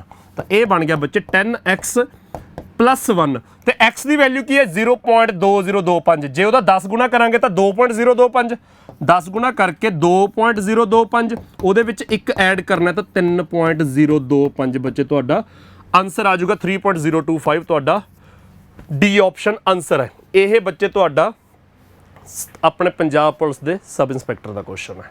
ਤਾਂ ਅੱਜ ਦੀ ਕਲਾਸ ਦੇ ਵਿੱਚ ਕਾਫੀ ਕੁਐਸਚਨ ਮੈਂ ਪੰਜਾਬ ਪੁਲਿਸ ਦੇ ਸਬ ਇੰਸਪੈਕਟਰ ਦੇ ਜਿਹੜਾ ਪਹਿਲੀ ਸ਼ਿਫਟ ਦਾ 17 ਅਗਸਤ ਦਾ ਪੇਪਰ ਸੀ ਉਹਦੇ ਵਿੱਚੋਂ ਚੱਕ ਕੇ ਲੈ ਕੇ ਆਇਆ। ਤਾਂ ਇਹ ਕੁਐਸਚਨ ਬੱਚੇ ਦੇਖਣ ਨੂੰ ਹੋ ਸਕਦਾ ਕੁਝ ਬੱਚਿਆਂ ਨੇ ਜਦੋਂ ਇਹੋ ਜਿਹੇ ਕੁਐਸਚਨ ਕਦੇ ਨਹੀਂ ਦੇਖੇ ਨੰਬਰ ਸਿਸਟਮ ਦੇ ਵਿੱਚ ਅਲਜੈਬਰਿਕ ਐਕਸਪ੍ਰੈਸ਼ਨਸ ਦੇ ਵਿੱਚ, ਤਾਂ ਦੇਖਣ ਨੂੰ ਔਖਾ ਲੱਗ ਸਕਦਾ ਵੀ ਭਾਈ x ਦੀ ਵੈਲਿਊ ਕਸੂਤੀ ਦੇਤੀ, x ਦੀ ਵੈਲਿਊ ਕੋਈ 2 3 4 ਦਿੱਤੀ ਹੁੰਦੀ ਫੇਰ ਤਾਂ x ਦੀ ਥਾਂ ਤੇ ਪੁੱਟ ਕਰ ਦਿੰਦੇ, ਸਕੁਅਰ ਰੂਟ ਵੀ ਜਿੰਨਾ ਨਿਕਲਦਾ ਕੱਢ ਲੈਂਦੇ, ਪਲੱਸ 6x ਵੀ ਜੋੜ ਦਿੰਦੇ। x ਦੀ ਵੈਲਿਊ ਐਡੀ ਵੱਡੀ ਦਿੱਤੀ ਤੇ ਡੈਸੀਮਲ 'ਚ ਦੇਤੀ ਤਾਂ ਵੈਲਿਊ ਥੋੜੀ ਪੁੱਟ ਕਰਨ ਬਹਿ ਜਾਾਂਗੇ। ਤਾਂ ਉਹਦਾ ਜੋ ਵੀ ਜੁਗਾੜ ਜਾਂ ਲੱਗਦਾ ਉਹ ਸਾਨੂੰ ਪਤਾ ਹੋਣਾ ਚਾਹੀਦਾ ਕੀ ਲੱਗ ਸਕਦਾ ਹੈ। ਤਾਂ ਅਕੋਰਡਿੰਗਲੀ ਸਾਡਾ ਆਨਸਰ ਬਹੁਤ ਜਲਦੀ ਆ ਜਾਊਗਾ। ਅੱਧੇ ਮਿੰਟ ਦਾ ਕੁਐਸਚਨ ਨਹੀਂ ਹੈਗਾ ਇਹ, 25 ਤੋਂ 30 ਸਕਿੰਟਾਂ ਤੋਂ ਪਹਿਲਾਂ ਮਾਰਕ ਕਰ ਦਾਂਗੇ ਆਪਾਂ। ਅਗਲਾ ਕੁਐਸਚਨ ਦੇਖੋ ਬੱਚੇ ਇਹਦੇ ਵਿੱਚ ਆ ਮੈਂ ਆਪਣੇ ਵੱਲੋਂ ਕੁਐਸਚਨ ਲੈ ਕੇ ਆਇਆ। ਐਗਜ਼ਾਮੀਨਰ ਕਹਿੰਦਾ ਇਵੈਲੂਏਟ √24 ਪਲੱਸ √6 ਡਿਵਾਈਡ ਬਾय √24 ਮਾਈਨਸ √6। ਹੁਣ ਕੁਝ ਬੱਚਿਆਂ ਦੇ ਦਿਮਾਗ 'ਚ ਤਾਂ ਆ ਗਿਆ ਹੋਊਗਾ ਕਿ ਇਹਨੂੰ ਆਪਾਂ ਰੈਸ਼ਨਲਾਈਜ਼ ਕਰ ਸਕਦੇ ਹਾਂ। ਰੈਸ਼ਨਲਾਈਜੇਸ਼ਨ ਸਾਰਿਆਂ ਨੇ ਤਾਂ ਨਹੀਂ, ਚਲੋ ਮੈਂ ਉਮੀਦ ਕਰਦਾ ਕਿ ਕਾਫੀ ਬੱਚਿਆਂ ਨੇ ਰੈਸ਼ਨਲਾਈਜੇਸ਼ਨ ਨੰਬਰ ਸਿਸਟਮ 'ਚ ਪੜ੍ਹੀ ਹੋ ਸਕਦੀ ਹੈ, ਪੰਜਾਬ ਦੇ ਪੇਪਰਾਂ 'ਚ ਪੁੱਛਦੇ ਰਹੇ ਨੇ ਸਵਾਲ। ਰੈਸ਼ਨਲਾਈਜੇਸ਼ਨ ਵੀ ਕਰ ਸਕਦੇ ਆ, ਪਰ ਬੱਚੇ ਆਪਾਂ ਨੂੰ ਰੈਸ਼ਨਲਾਈਜੇਸ਼ਨ ਕਰਨ ਦੀ ਜਮਾ ਲੋੜ ਨਹੀਂ ਹੈਗੀ। ਇਸ ਕੁਐਸਚਨ ਨੂੰ ਹੋਰ ਸੌਖਾ ਕੀਤਾ ਜਾ ਸਕਦਾ। ਪਲੱਸ √6 ਤਾਂ ਦਿਖਦਾ ਬੱਚੇ, √6 ਅੰਡਰੂਟ ਨੂੰ ਮਾਰੋ ਗੋਲੀ, 6 ਕੀ ਹੁੰਦਾ? 6 ਤਾਂ 2 × 3 ਹੀ ਹੈ ਨਾ, ਤਾਂ ਇਹ 2 × 3 ਦਾ ਸਕੁਅਰ ਰੂਟ ਹੈ। ਤਾਂ 2 ਤੇ 3 ਅਲੱਗ-ਅਲੱਗ ਨੇ ਤਾਂ ਸਕੁਅਰ ਰੂਟ ਦੇ ਅੰਦਰ ਹੀ ਰਹਿਣਗੇ, ਬਾਹਰ ਆ ਹੀ ਨਹੀਂ ਸਕਦਾ ਕੋਈ। ਸਕੁਅਰ ਰੂਟ ਤੋਂ ਬਾਹਰ ਤਾਂ ਕੋਈ ਉਦੋਂ ਆਊਗਾ ਨਾ ਜਦੋਂ ਕੋਈ ਅੰਦਰ 2 ਵਾਰੀ ਹੋਊਗਾ। ਮੰਨ ਲਓ 2 × 3 × 2 ਹੁੰਦਾ, ਤਾਂ ਅੰਦਰ 2 ਵਾਰੀ 2 ਆ ਗਿਆ, ਉਹ ਬਾਹਰ ਸਿੰਗਲ ਆ ਜਾਂਦਾ, 2 3 ਅੰਦਰ ਹੀ ਰਹਿ ਜਾਂਦਾ, 2√3 ਬਣ ਜਾਂਦਾ ਉਹ। √24 ਦੇਖੋ ਕੀ ਹੈ, √24 ਕੀ ਹੈ? 4 × 2 × 3, 4 × 2 8 × 2 3। ਹੁਣ ਆ ਜਿਹੜਾ ਅੰਡਰ ਰੂਟ ਦੇ ਅੰਦਰ 4 ਹੈ, ਇਹ ਜਿਹੜਾ ਅੰਡਰ ਰੂਟ ਦੇ ਅੰਦਰ 4 ਹੈ ਇਹਦਾ ਸਕੁਅਰ ਰੂਟ ਕਰਕੇ 2 ਬਣ ਜਾਊਗਾ ਤੇ 2 ਬਾਹਰ ਆ ਜਾਊਗਾ। ਤਾਂ ਇਹ ਬੱਚੇ ਕਿਹਦੇ ਬਰਾਬਰ ਬਣ ਜੂ? 2 ਬਾਹਰ ਆ ਜਾਊਗਾ, ਅੰਦਰ ਤਾਂ 6 ਹੀ ਰਹਿ ਜਾਊਗਾ। ਤਾਂ √6 ਨੇ ਤਾਂ √6 ਹੀ ਰਹਿਣਾ, ਕੁਝ ਵੀ ਬਾਹਰ ਨਹੀਂ ਆਉਂਦਾ। ਪਰ √24 ਦੇ ਵਿੱਚੋਂ ਸਾਡਾ 2 ਬਾਹਰ ਆ ਜਾਊਗਾ, ਮਤਲਬ ਅੰਦਰੋਂ 4 ਬਾਹਰ ਆ ਜਾਊਗਾ। ਸਕੁਅਰ ਰੂਟ ਤੋਂ ਬਾਹਰ ਆਉਣਾ ਤਾਂ 2 ਬਣੂਗਾ, ਉਹ 4 ਦਾ ਸਕੁਅਰ ਰੂਟ ਹੋ ਜਾਊਗਾ, ਤਾਂ 6 ਅੰਦਰ ਹੀ ਰਹਿ ਜਾਊਗਾ। ਸੋ ਇਸ ਕਰਕੇ ਬੱਚੇ ਇਹ ਕੁਐਸਚਨ ਕਿੰਨਾ ਸੌਖਾ ਹੋ ਜਾਊਗਾ ਸਾਡਾ, ਦੇਖੋ ਧਿਆਨ ਨਾਲ। ਜਿਹੜਾ √24 ਹੈ ਉਹਨੂੰ ਤੁਸੀਂ 2√6 ਲਿਖ ਸਕਦੇ ਹੋ, ਪਲੱਸ √6। ਥੱਲੇ ਕੀ ਹੈ? ਜਿਹੜਾ √24 ਆ ਉਹਨੂੰ ਫੇਰ 2√6 ਲਿਖਾਂਗੇ, ਮਾਈਨਸ √6। ਤਾਂ ਰੈਸ਼ਨਲਾਈਜੇਸ਼ਨ ਨਾ ਕਰਨ ਬਹਿ ਜਿਓ ਇਸ ਕੁਐਸਚਨ 'ਚ, ਰੈਸ਼ਨਲਾਈਜੇਸ਼ਨ ਨਾਲ ਵੀ ਆਸਾਨ ਹੋ ਜਾਊਗਾ। ਇਹ ਬਹੁਤ ਆਸਾਨ ਹੋ ਗਿਆ। 2√6 'ਚ √6 ਜੋੜਿਆ ਤਾਂ 3√6 ਉੱਪਰ ਆ ਗਿਆ, ਡਿਵਾਈਡ ਬਾय 2√6 'ਚ √6 ਮਾਈਨਸ ਕੀਤਾ ਤਾਂ ਕੱਲਾ √6 ਥੱਲੇ ਆ ਗਿਆ, ਤਾਂ √6 ਤੇ √6 ਕੈਂਸਲ, ਆਨਸਰ ਆ ਗਿਆ ਬੱਚੇ ਤੁਹਾਡਾ 3। ਤਾਂ ਇਸ ਕੁਐਸਚਨ ਦਾ ਆਨਸਰ ਇੰਨਾ ਕੁ ਸੌਖਾ ਆ ਜਾਊਗਾ 3। ਇਹਦੇ ਵਿੱਚ ਰੈਸ਼ਨਲਾਈਜੇਸ਼ਨ ਵੀ ਨਹੀਂ ਕਰਨੀ। ਰੈਸ਼ਨਲਾਈਜੇਸ਼ਨ ਮੈਂ ਯਾਦ ਕਰਾ ਦੇਣਾ, ਸਕੂਲ 'ਚ ਹੋ ਸਕਦਾ ਕੁਝ ਬੱਚਿਆਂ ਨੂੰ ਪੜ੍ਹੀ ਹੋਈ ਯਾਦ ਹੋਵੇ ਕਿ ਡਿਨੋਮੀਨੇਟਰ 'ਚ ਜਿਹੜੀ ਵੈਲਿਊ ਹੈ, ਜਿਹੜਾ ਐਕਸਪ੍ਰੈਸ਼ਨ ਹੈ, ਉਹਦਾ ਸਾਈਨ ਚੇਂਜ ਕਰਕੇ ਉੱਪਰ ਥੱਲੇ ਮਲਟੀਪਲਾਈ ਕਰ ਦਿਓ। ਉਹ ਆਪਾਂ ਰੈਸ਼ਨਲਾਈਜੇਸ਼ਨ ਕਰਦੇ ਇੱਥੇ ਵੀ ਕਰ ਸਕਦੇ ਸੀਗੇ, ਪਰ ਜਮ੍ਹਾਂ ਕਰਨ ਦੀ ਲੋੜ ਨਹੀਂ ਜੇ ਕਿਸੇ ਨੂੰ ਆਹ ਦੇਖਣਾ ਹੁੰਦਾ ਕਿ √24 ਨੂੰ ਅਸੀਂ ਆ ਵੀ ਲਿਖ ਸਕਦੇ ਹਾਂ, 2√6 ਵੀ ਲਿਖ ਸਕਦੇ ਹਾਂ। ਤਾਂ ਫਿਰ ਸਾਡਾ ਬਹੁਤ ਆਸਾਨ ਹੋ ਰਿਹਾ ਇਹ ਕੁਐਸਚਨ। ਤਾਂ ਇੱਥੇ ਤੱਕ ਬੱਚੇ ਆਪਣਾ ਅੱਜ ਦੀ ਕਲਾਸ ਦਾ ਹੋ ਗਿਆ। ਹਲੇ ਅੱਗੇ ਬਹੁਤ ਕੁਐਸਚਨਸ ਪਏ ਨੇ। ਮੈਂ ਇਹ ਕਹਿ ਰਿਹਾ ਕਿ ਜਿੰਨੇ ਬੱਚੇ ਕਲਾਸ ਅਟੈਂਡ ਕਰ ਰਹੇ ਨੇ, ਮੈਂ ਪਹਿਲਾਂ ਵੀ ਦੱਸਿਆ ਕਿ ਅੱਜ ਦੀ ਕਲਾਸ ਦੇ ਵਿੱਚੋਂ ਆਪਣੇ ਮੇਜਰਲੀ ਜਿਹੜੇ ਕੁਐਸਚਨਸ ਕਲੈਕਟ ਕੀਤੇ ਨੇ ਉਹ ਪੰਜਾਬ ਪੁਲਿਸ ਦਾ ਜਿਹੜਾ ਸਬ ਇੰਸਪੈਕਟਰ ਦਾ ਪਿਛਲੇ ਸਾਲ ਪੇਪਰ ਹੋਇਆ ਸੀ, ਹਾਲਾਂਕਿ ਕੈਂਸਲ ਹੋ ਗਿਆ, ਉਹਦੇ ਵਿੱਚੋਂ ਕਾਫੀ ਕੁਐਸਚਨਸ ਨੇ। ਉਹ 'ਚ ਜਿਹੜੇ ਤਾਂ ਟਿਪੀਕਲ ਕੁਐਸਚਨ ਸੀ ਉਹ ਮੈਂ ਲੈ ਕੇ ਆਇਆ, ਉਹਨਾਂ ਦੇ ਨਾਲ ਦੇ ਟਿਪੀਕਲ ਕੁਐਸਚਨਸ ਲੈ ਕੇ ਆਇਆ। ਜਿਹੜੇ ਉਹਨਾਂ 'ਚ ਸੌਖੇ ਕੁਐਸਚਨ ਸੀਗੇ ਮੈਂ ਉਹਨਾਂ ਦੇ ਨਾਲ ਦੇ ਸੌਖੇ ਨਹੀਂ ਲੈ ਕੇ, ਉਹਨਾਂ ਦੇ ਨਾਲ ਦੇ ਮੈਂ ਟਿਪੀਕਲ ਹੀ ਲੈ ਕੇ ਆਇਆ ਕਿ ਸਾਡੀ ਸੌਖੇ ਕੁਐਸਚਨ ਤਾਂ ਅਸੀਂ ਆਮ ਇੱਕ ਦੂਜੇ ਨਾਲ ਟੱਕਰਾਂ ਜਿਹਾ ਮਾਰ ਕੇ ਕਰ ਲੈਂਦੇ ਜਾਂ ਬਿਨਾਂ ਕਿਸੇ ਦੀ ਹੈਲਪ ਤੋਂ ਵੀ ਕਰ ਲੈਂਦੇ ਹਾਂ। ਥੋੜੇ ਟਿਪੀਕਲ ਕੁਐਸਚਨ ਹੁੰਦੇ ਜਿੱਥੇ ਕਿ ਟੀਚਰ ਦੀ ਗਾਈਡੈਂਸ ਨਾਲ ਹੀ ਕੋਈ ਮੂੰਹ ਸਿਰ ਜਾ ਬਣਦਾ ਹੁੰਦਾ ਹੈਗਾ, ਕੋਈ ਰਾਹ ਦਿਖਦਾ ਹੁੰਦਾ। ਸੋ ਇਸ ਕਰਕੇ ਮੈਂ ਟਿਪੀਕਲ ਕੁਐਸਚਨਸ ਜ਼ਿਆਦਾ ਲੈ ਕੇ ਆਇਆ। ਜਿੰਨੇ ਬੱਚੇ ਬੈਠੇ ਕਲਾਸ ਅਟੈਂਡ ਕਰ ਰਹੇ ਨੇ, ਸੈਸ਼ਨ ਅਟੈਂਡ ਕਰ ਰਹੇ ਨੇ, ਸੈਸ਼ਨ ਨੂੰ ਲਾਈਕ ਤੇ ਸ਼ੇਅਰ ਕਰ ਦਿਆ ਕਰੋ। ਇਹਦੇ ਨਾਲ ਹੌਸਲਾ ਅਫਜ਼ਾਈ ਤਾਂ ਜਿਹੜੀ ਮਿਲਦੀ ਹੈ। ਸਟੈਟਸ ਵੀ ਜਿਹੜੇ ਹੁੰਦੇ ਨੇ ਉਹਨਾਂ ਦੇ ਵਿੱਚ ਵੀ ਥੋੜਾ ਇੰਪਰੂਵ ਕਰਦਾ ਚੈਨਲ। ਹੋਰ ਬੱਚਿਆਂ ਨੂੰ ਪਤਾ ਲੱਗਦਾ ਰਹੇ ਜਿਹੜੇ ਤਿਆਰੀਆਂ ਕਰਕੇ ਬੈਠੇ ਨੇ ਵੀ ਹਾਂ ਕਿਤੋਂ ਪ੍ਰੈਕਟਿਸ ਕੀਤੀ ਜਾ ਸਕਦੀ ਹੈ ਬਿਨਾਂ ਕੋਈ ਪੈਸਾ ਧੇਲਾ ਦਿੱਤਿਆਂ। ਅੱਗੇ ਦੇਖੋ ਬੱਚੇ, ਅਗਲਾ question, find the value of, ਵੱਡਾ ਸਾਰਾ ਐਕਸਪ੍ਰੈਸ਼ਨ ਦੇਤਾ, ਕਾਦੀ ਵੈਲਿਊ ਫਾਈਂਡ ਕਰਨੀ ਹੈ? 0. ਨਿਊਮਰੇਟਰ 'ਚ ਦੇਖੋ, ਹਲੇ ਥੱਲੇ ਵੀ ਦੇਖਾਂਗੇ, 0.337 ਪਲੱਸ 0.126 ਦਾ ਹੋਲ ਸਕੁਅਰ ਮਾਈਨਸ 0.337 ਮਾਈਨਸ 0.126 ਦਾ ਹੋਲ ਸਕੁਅਰ। ਪਹਿਲਾ ਪਲੱਸ ਹੈ ਉਹਦਾ ਸਕੁਅਰ ਹੈ, ਫਿਰ ਮਾਈਨਸ ਹੈ ਉਹਦਾ ਸਕੁਅਰ ਹੈ, ਤੇ ਥੱਲੇ ਉਹ ਦੋਨੇ ਨੰਬਰ ਮਲਟੀਪਲਾਈ ਹੋ ਰਹੇ ਨੇ। ਤਾਂ ਆ ਬੱਚੇ a + b the hole square ਹੋ ਗਿਆ ਨਾ, ਇਹ ਕਿਹੜੀ ਫਾਰਮ ਹੋ ਗਈ? a + b ਦਾ ਹੋਲ ਸਕੁਅਰ। ਤਾਂ a + b ਦਾ ਹੋਲ ਸਕੁਅਰ ਕੀ ਹੁੰਦਾ ਹੈ? a² + b² + 2ab। ਤੇ ਆਹ a - b ਦਾ ਹੋਲ ਸਕੁਅਰ ਹੈ, ਇਹ ਕੀ ਹੋ ਗਿਆ? a² + b² - 2ab। ਤਾਂ ਵਿੱਚ ਮਾਈਨਸ ਦਾ ਸਾਈਨ ਹੈ, a ਤੇ b ਤਾਂ ਦੋਨੇ ਪਾਸੇ ਸੇਮ ਨੇ ਨਾ, ਤਾਂ ਆਪਾਂ ਇਹਨੂੰ ਐਕਸਪੈਂਡ ਕਰਦੇ ਹਾਂ। ਮੈਂ ਮਾਰਕਰ ਦਾ ਰੰਗ ਚੇਂਜ ਕਰਨਾ, ਇਹਨੂੰ ਐਕਸਪੈਂਡ ਕਰਦੇ ਆ, ਇਹਨੂੰ a ਲਿਖਾਂਗੇ, ਇਹਨੂੰ b ਲਿਖਾਂਗੇ ਤਾਂ a + b ਦਾ ਹੋਲ ਸਕੁਅਰ ਬਣ ਗਿਆ a² + b² + 2ab। ਇਹਨੂੰ ਐਕਸਪੈਂਡ ਕਰਾਂਗੇ a ਤੇ b ਲਿਖ ਕੇ ਤਾਂ a² + b² - 2ab, ਪਰ ਮੂਰੇ ਮਾਈਨਸ ਲੱਗਿਆ ਤਾਂ a² ਵੀ ਮਾਈਨਸ ਹੋ ਗਿਆ, b² ਵੀ ਮਾਈਨਸ ਹੋ ਗਿਆ, 2ab ਪਲੱਸ ਹੋ ਜਾਊਗਾ ਕਿਉਂਕਿ 2ab ਅੰਦਰ ਤਾਂ ਮਾਈਨਸ ਹੈ ਪਰ ਬਾਹਰ ਮਾਈਨਸ ਹੋਣ ਕਰਕੇ ਸਾਰੇ ਦੇ ਸਾਈਨ ਬਦਲ ਜਾਣਗੇ। ਥੱਲੇ ਕੀ ਹੈ ਬੱਚੇ a × b, ਥੱਲੇ ab ਹੈ ਤਾਂ a² ਪਲੱਸ ਚ ਵੀ ਹੈ ਮਾਈਨਸ ਚ ਵੀ ਹੈ ਕੱਟਿਆ ਗਿਆ, b² ਪਲੱਸ ਚ ਵੀ ਹੈ ਮਾਈਨਸ ਚ ਵੀ ਹੈ ਕੱਟਿਆ ਗਿਆ ਤਾਂ 2ab ਬਚ ਗਿਆ, 2ab ਇੱਕ ਹੋਰ ਬਚ ਗਿਆ ਤਾਂ ਉੱਪਰ ਬਚ ਗਿਆ 4ab, ਥੱਲੇ ਕੀ ਹੈ ਕੱਲਾ ab ਤਾਂ 4ab ਡਿਵਾਈਡ ਬਾਈ ab ਹੈ ਤਾਂ ab ਤੇ ab ਕੈਂਸਲ ਹੋ ਗਿਆ, ਆਨਸਰ ਆ ਗਿਆ ਤੁਹਾਡਾ 4। ਤਾਂ ਇਸ ਕੁਐਸਚਨ ਦਾ ਆਨਸਰ ਬੱਚੇ ਫਸਟ ਆਪਸ਼ਨ ਆ ਜਾਊਗਾ 4। ਬਾਕੀ ਆਪਸ਼ਨ ਗੰਦੇ ਨੇਗੇ, ਡੈਸੀਮਲ ਤੋਂ ਬਾਅਦ 3-4 ਡਿਜਿਟਸ ਨੇ, ਜਮਾ ਦੇਖਣ ਦੀ ਲੋੜ ਨਹੀਂ, ਬਹੁਤ ਈਜ਼ੀ ਕੁਐਸਚਨ ਹੈ। ਐਲਜੈਬਰਿਕ ਐਕਸਪ੍ਰੈਸ਼ਨਸ ਸਾਨੂੰ ਥੋੜੇ ਜਿਹੇ ਚੰਗੇ ਤਰੀਕੇ ਨਾਲ ਆਉਂਦੇ ਹੋਣੇ ਚਾਹੀਦੇ ਨੇ, ਇਹ ਜਿਹੇ ਸਾਰੇ ਦੇ ਸਾਰੇ ਕੁਐਸਚਨ ਸਾਡੇ ਬਹੁਤ ਸੌਖੇ ਹੋ ਜਾਣਗੇ। ਸਮਝ ਆ ਗਏ ਬੱਚੇ? ਤਾਂ ਸੈਸ਼ਨ ਲਾਈਕ ਤੇ ਸ਼ੇਅਰ ਕਰਦੇ ਜਾਓ। ਅੱਗੇ ਆਪਣਾ ਬਹੁਤ ਕੁਝ ਪਿਆ ਹਲੇ ਅੱਜ ਦੀ ਕਲਾਸ ਦਾ, ਸਿੰਪਲ ਇੰਟਰਸਟ, ਕੰਪਾਊਂਡ ਇੰਟਰਸਟ ਦੇ ਕੁਐਸਚਨਸ ਨੇ, ਇਸ ਤੋਂ ਬਿਨਾ ਮੇਰੇ ਖਿਆਲ 'ਚ ਨੰਬਰ ਸਿਸਟਮ ਦੇ ਕੁਝ ਹੋਰ ਕੁਐਸਚਨਸ ਵੀ ਨੇ ਸ਼ਾਇਦ, ਤੇ ਅਖੀਰ ਤੇ ਆਪਣੇ ਟ੍ਰੇਨਸ ਵਾਲੇ ਟਾਈਮ ਸਪੀਡ ਡਿਸਟੈਂਸ ਦੇ ਵਿੱਚੋਂ ਕੁਝ ਕੁਐਸਚਨਸ ਨੇ। ਅੱਜ ਦਾ ਸੈਸ਼ਨ ਹਲੇ ਲੰਬਾ ਚੱਲਣਾ ਹੈ। ਅ sum of money amounts to 5200 ਰੁਪਏ ਇਨ 5 years and amounts to 5580 in 7 years at simple interest। Examiner ਕਹਿੰਦਾ ਕੋਈ ਪੈਸਾ ਸਿੰਪਲ ਇੰਟਰਸਟ ਦੇ ਉੱਤੇ ਰੱਖਿਆ ਤਾਂ 5 ਸਾਲਾਂ 'ਚ 5200 ਰੁਪਏ ਬਣ ਗਿਆ ਅਮਾਊਂਟ ਤੇ 7 ਸਾਲਾਂ 'ਚ 5680 ਰੁਪਏ ਦਾ ਅਮਾਊਂਟ ਬਣ ਗਿਆ। ਤਾਂ ਆ ਬੱਚੇ ਮੰਨ ਲਓ ਪ੍ਰਿੰਸੀਪਲ ਹੈ, ਪ੍ਰਿੰਸੀਪਲ ਤੋਂ ਐਗਜ਼ਾਮੀਨਰ ਕਹਿੰਦਾ ਕੋਈ ਪੈਸਾ 5 ਸਾਲਾਂ 'ਚ ਤਾਂ 5200 ਰੁਪਏ ਬਣ ਗਿਆ ਤਾਂ ਮੈਂ ਇਹਨੂੰ A5 ਲਿਖ ਦੇਣਾ, ਅਮਾਊਂਟ ਆਫਟਰ 5 years, ਤੇ 7 ਸਾਲਾਂ 'ਚ 5680 ਬਣ ਗਿਆ। ਇੱਕ ਗੱਲ ਤਾਂ ਇੱਥੇ ਸੁਣ ਲੈਣ ਸਾਰੇ ਬੱਚੇ, ਆ ਜਿਹੜਾ 7 ਸਾਲਾਂ 'ਚ 5680 ਬਣਿਆ, ਇਹ 7 ਸਾਲ ਕਿਹੜੇ ਨੇ? ਸ਼ੁਰੂ ਤੋਂ 7 ਸਾਲ ਜਾਂ 5 ਸਾਲ ਦਾ ਅਮਾਊਂਟ ਮੈਂਸ਼ਨ ਕਰਤਾ ਉਹਦੇ ਤੋਂ 7 ਸਾਲ, ਯਾਨੀ ਕਿ ਸ਼ੁਰੂ ਤੋਂ 12 ਸਾਲ ਬਾਅਦ। ਤਾਂ ਇਹ ਬੱਚੇ ਧਿਆਨ 'ਚ ਰੱਖਣਾ ਹਮੇਸ਼ਾ ਕਿ ਪਹਿਲੀ ਲਾਈਨ 'ਚ ਤਾਂ ਸਿੱਧਾ ਲਿਖਿਆ sum of money amounts to 5200 in 5 years, ਸਿੱਧਾ ਲਿਖਿਆ। ਉਸ ਤੋਂ ਬਾਅਦ ਐਗਜ਼ਾਮੀਨਰ ਨੇ ਸਿੱਧਾ ਹੀ ਲਿਖਿਆ ਨਾ ਅਮਾਊਂਟਸ ਟੂ 5680 ਇਨ 7 years, ਤਾਂ ਸ਼ੁਰੂ ਤੋਂ ਹੀ 7 ਸਾਲ ਬਾਅਦ ਗਿਣਨਾ ਹੁੰਦਾ ਹੈ। ਜੇ ਕਿਤੇ ਐਗਜ਼ਾਮੀਨਰ ਨੇ ਲਿਖਿਆ ਹੁੰਦਾ amounts to 5200 in 5 years and 5680 in next 7 years, ਜੇ ਨੈਕਸਟ ਵਰਡ ਲਿਖਿਆ ਹੁੰਦਾ ਇਨ ਫਰਦਰ 7 years, ਫਰਦਰ ਸ਼ਬਦ ਲਿਖਿਆ ਹੁੰਦਾ, ਫਿਰ ਇੱਥੋਂ 7 ਸਾਲ ਜੋੜਦੇ, ਫਿਰ ਅਮਾਊਂਟ ਆਫਟਰ 12 ਸਾਲ ਬਣ ਜਾਂਦਾ। ਹੁਣ ਸਿੱਧਾ 7 years ਲਿਖਿਆ ਤਾਂ ਸ਼ੁਰੂ ਤੋਂ 5 ਸਾਲ ਬਾਅਦ, ਸ਼ੁਰੂ ਤੋਂ 7 ਸਾਲ ਬਾਅਦ, ਯਾਨੀ ਕਿ ਇੱਥੇ 2 ਸਾਲ ਦਾ ਹੀ ਪੀਰੀਅਡ ਹੈ। ਉਹ ਕਹਿੰਦਾ find the rate of interest. ਬੱਚੇ ਆਪਾਂ ਰੇਟ ਆਫ ਇੰਟਰਸਟ ਫਾਈਂਡ ਕਰਨਾ ਤਾਂ ਇਹਨਾਂ ਕੁਐਸਚਨਾਂ 'ਚ ਪਹਿਲਾਂ ਸਾਨੂੰ ਪ੍ਰਿੰਸੀਪਲ ਫਾਈਂਡ ਕਰਨਾ ਪਊਗਾ। ਪ੍ਰਿੰਸੀਪਲ ਕਿਵੇਂ ਆਊਗਾ? ਸਾਨੂੰ 5 ਸਾਲ ਦਾ ਅਮਾਊਂਟ ਗਿਵਨ ਹੈ, ਸਾਨੂੰ 7 ਸਾਲ ਦਾ ਅਮਾਊਂਟ ਗਿਵਨ ਹੈ। ਸਿੰਪਲ ਇੰਟਰਸਟ ਦੇ ਕੇਸ 'ਚ ਇੰਨਾ ਸਾਰਿਆਂ ਨੂੰ ਪਤਾ ਹੈ ਕਿ ਹਰ ਸਾਲ ਦਾ ਇੰਟਰਸਟ ਬਰਾਬਰ ਹੁੰਦਾ ਹੈ। ਤਾਂ 2 ਸਾਲ ਦਾ ਇੰਟਰਸਟ ਕਿੰਨਾ ਬੱਚੇ? ਮਾਈਨਸ ਕਰਕੇ ਦੇਖ ਲਓ, 2 ਸਾਲ ਦਾ ਇੰਟਰਸਟ 480 ਰੁਪਏ ਹੈ। ਜੇ 2 ਸਾਲ ਦਾ ਇੰਟਰਸਟ 480 ਰੁਪਏ ਹੈ ਤਾਂ ਸਭ ਨੂੰ ਪਤਾ ਲੱਗ ਗਿਆ ਕਿ 1 ਸਾਲ ਦਾ ਇੰਟਰਸਟ 240 ਰੁਪਏ ਹੋਊਗਾ।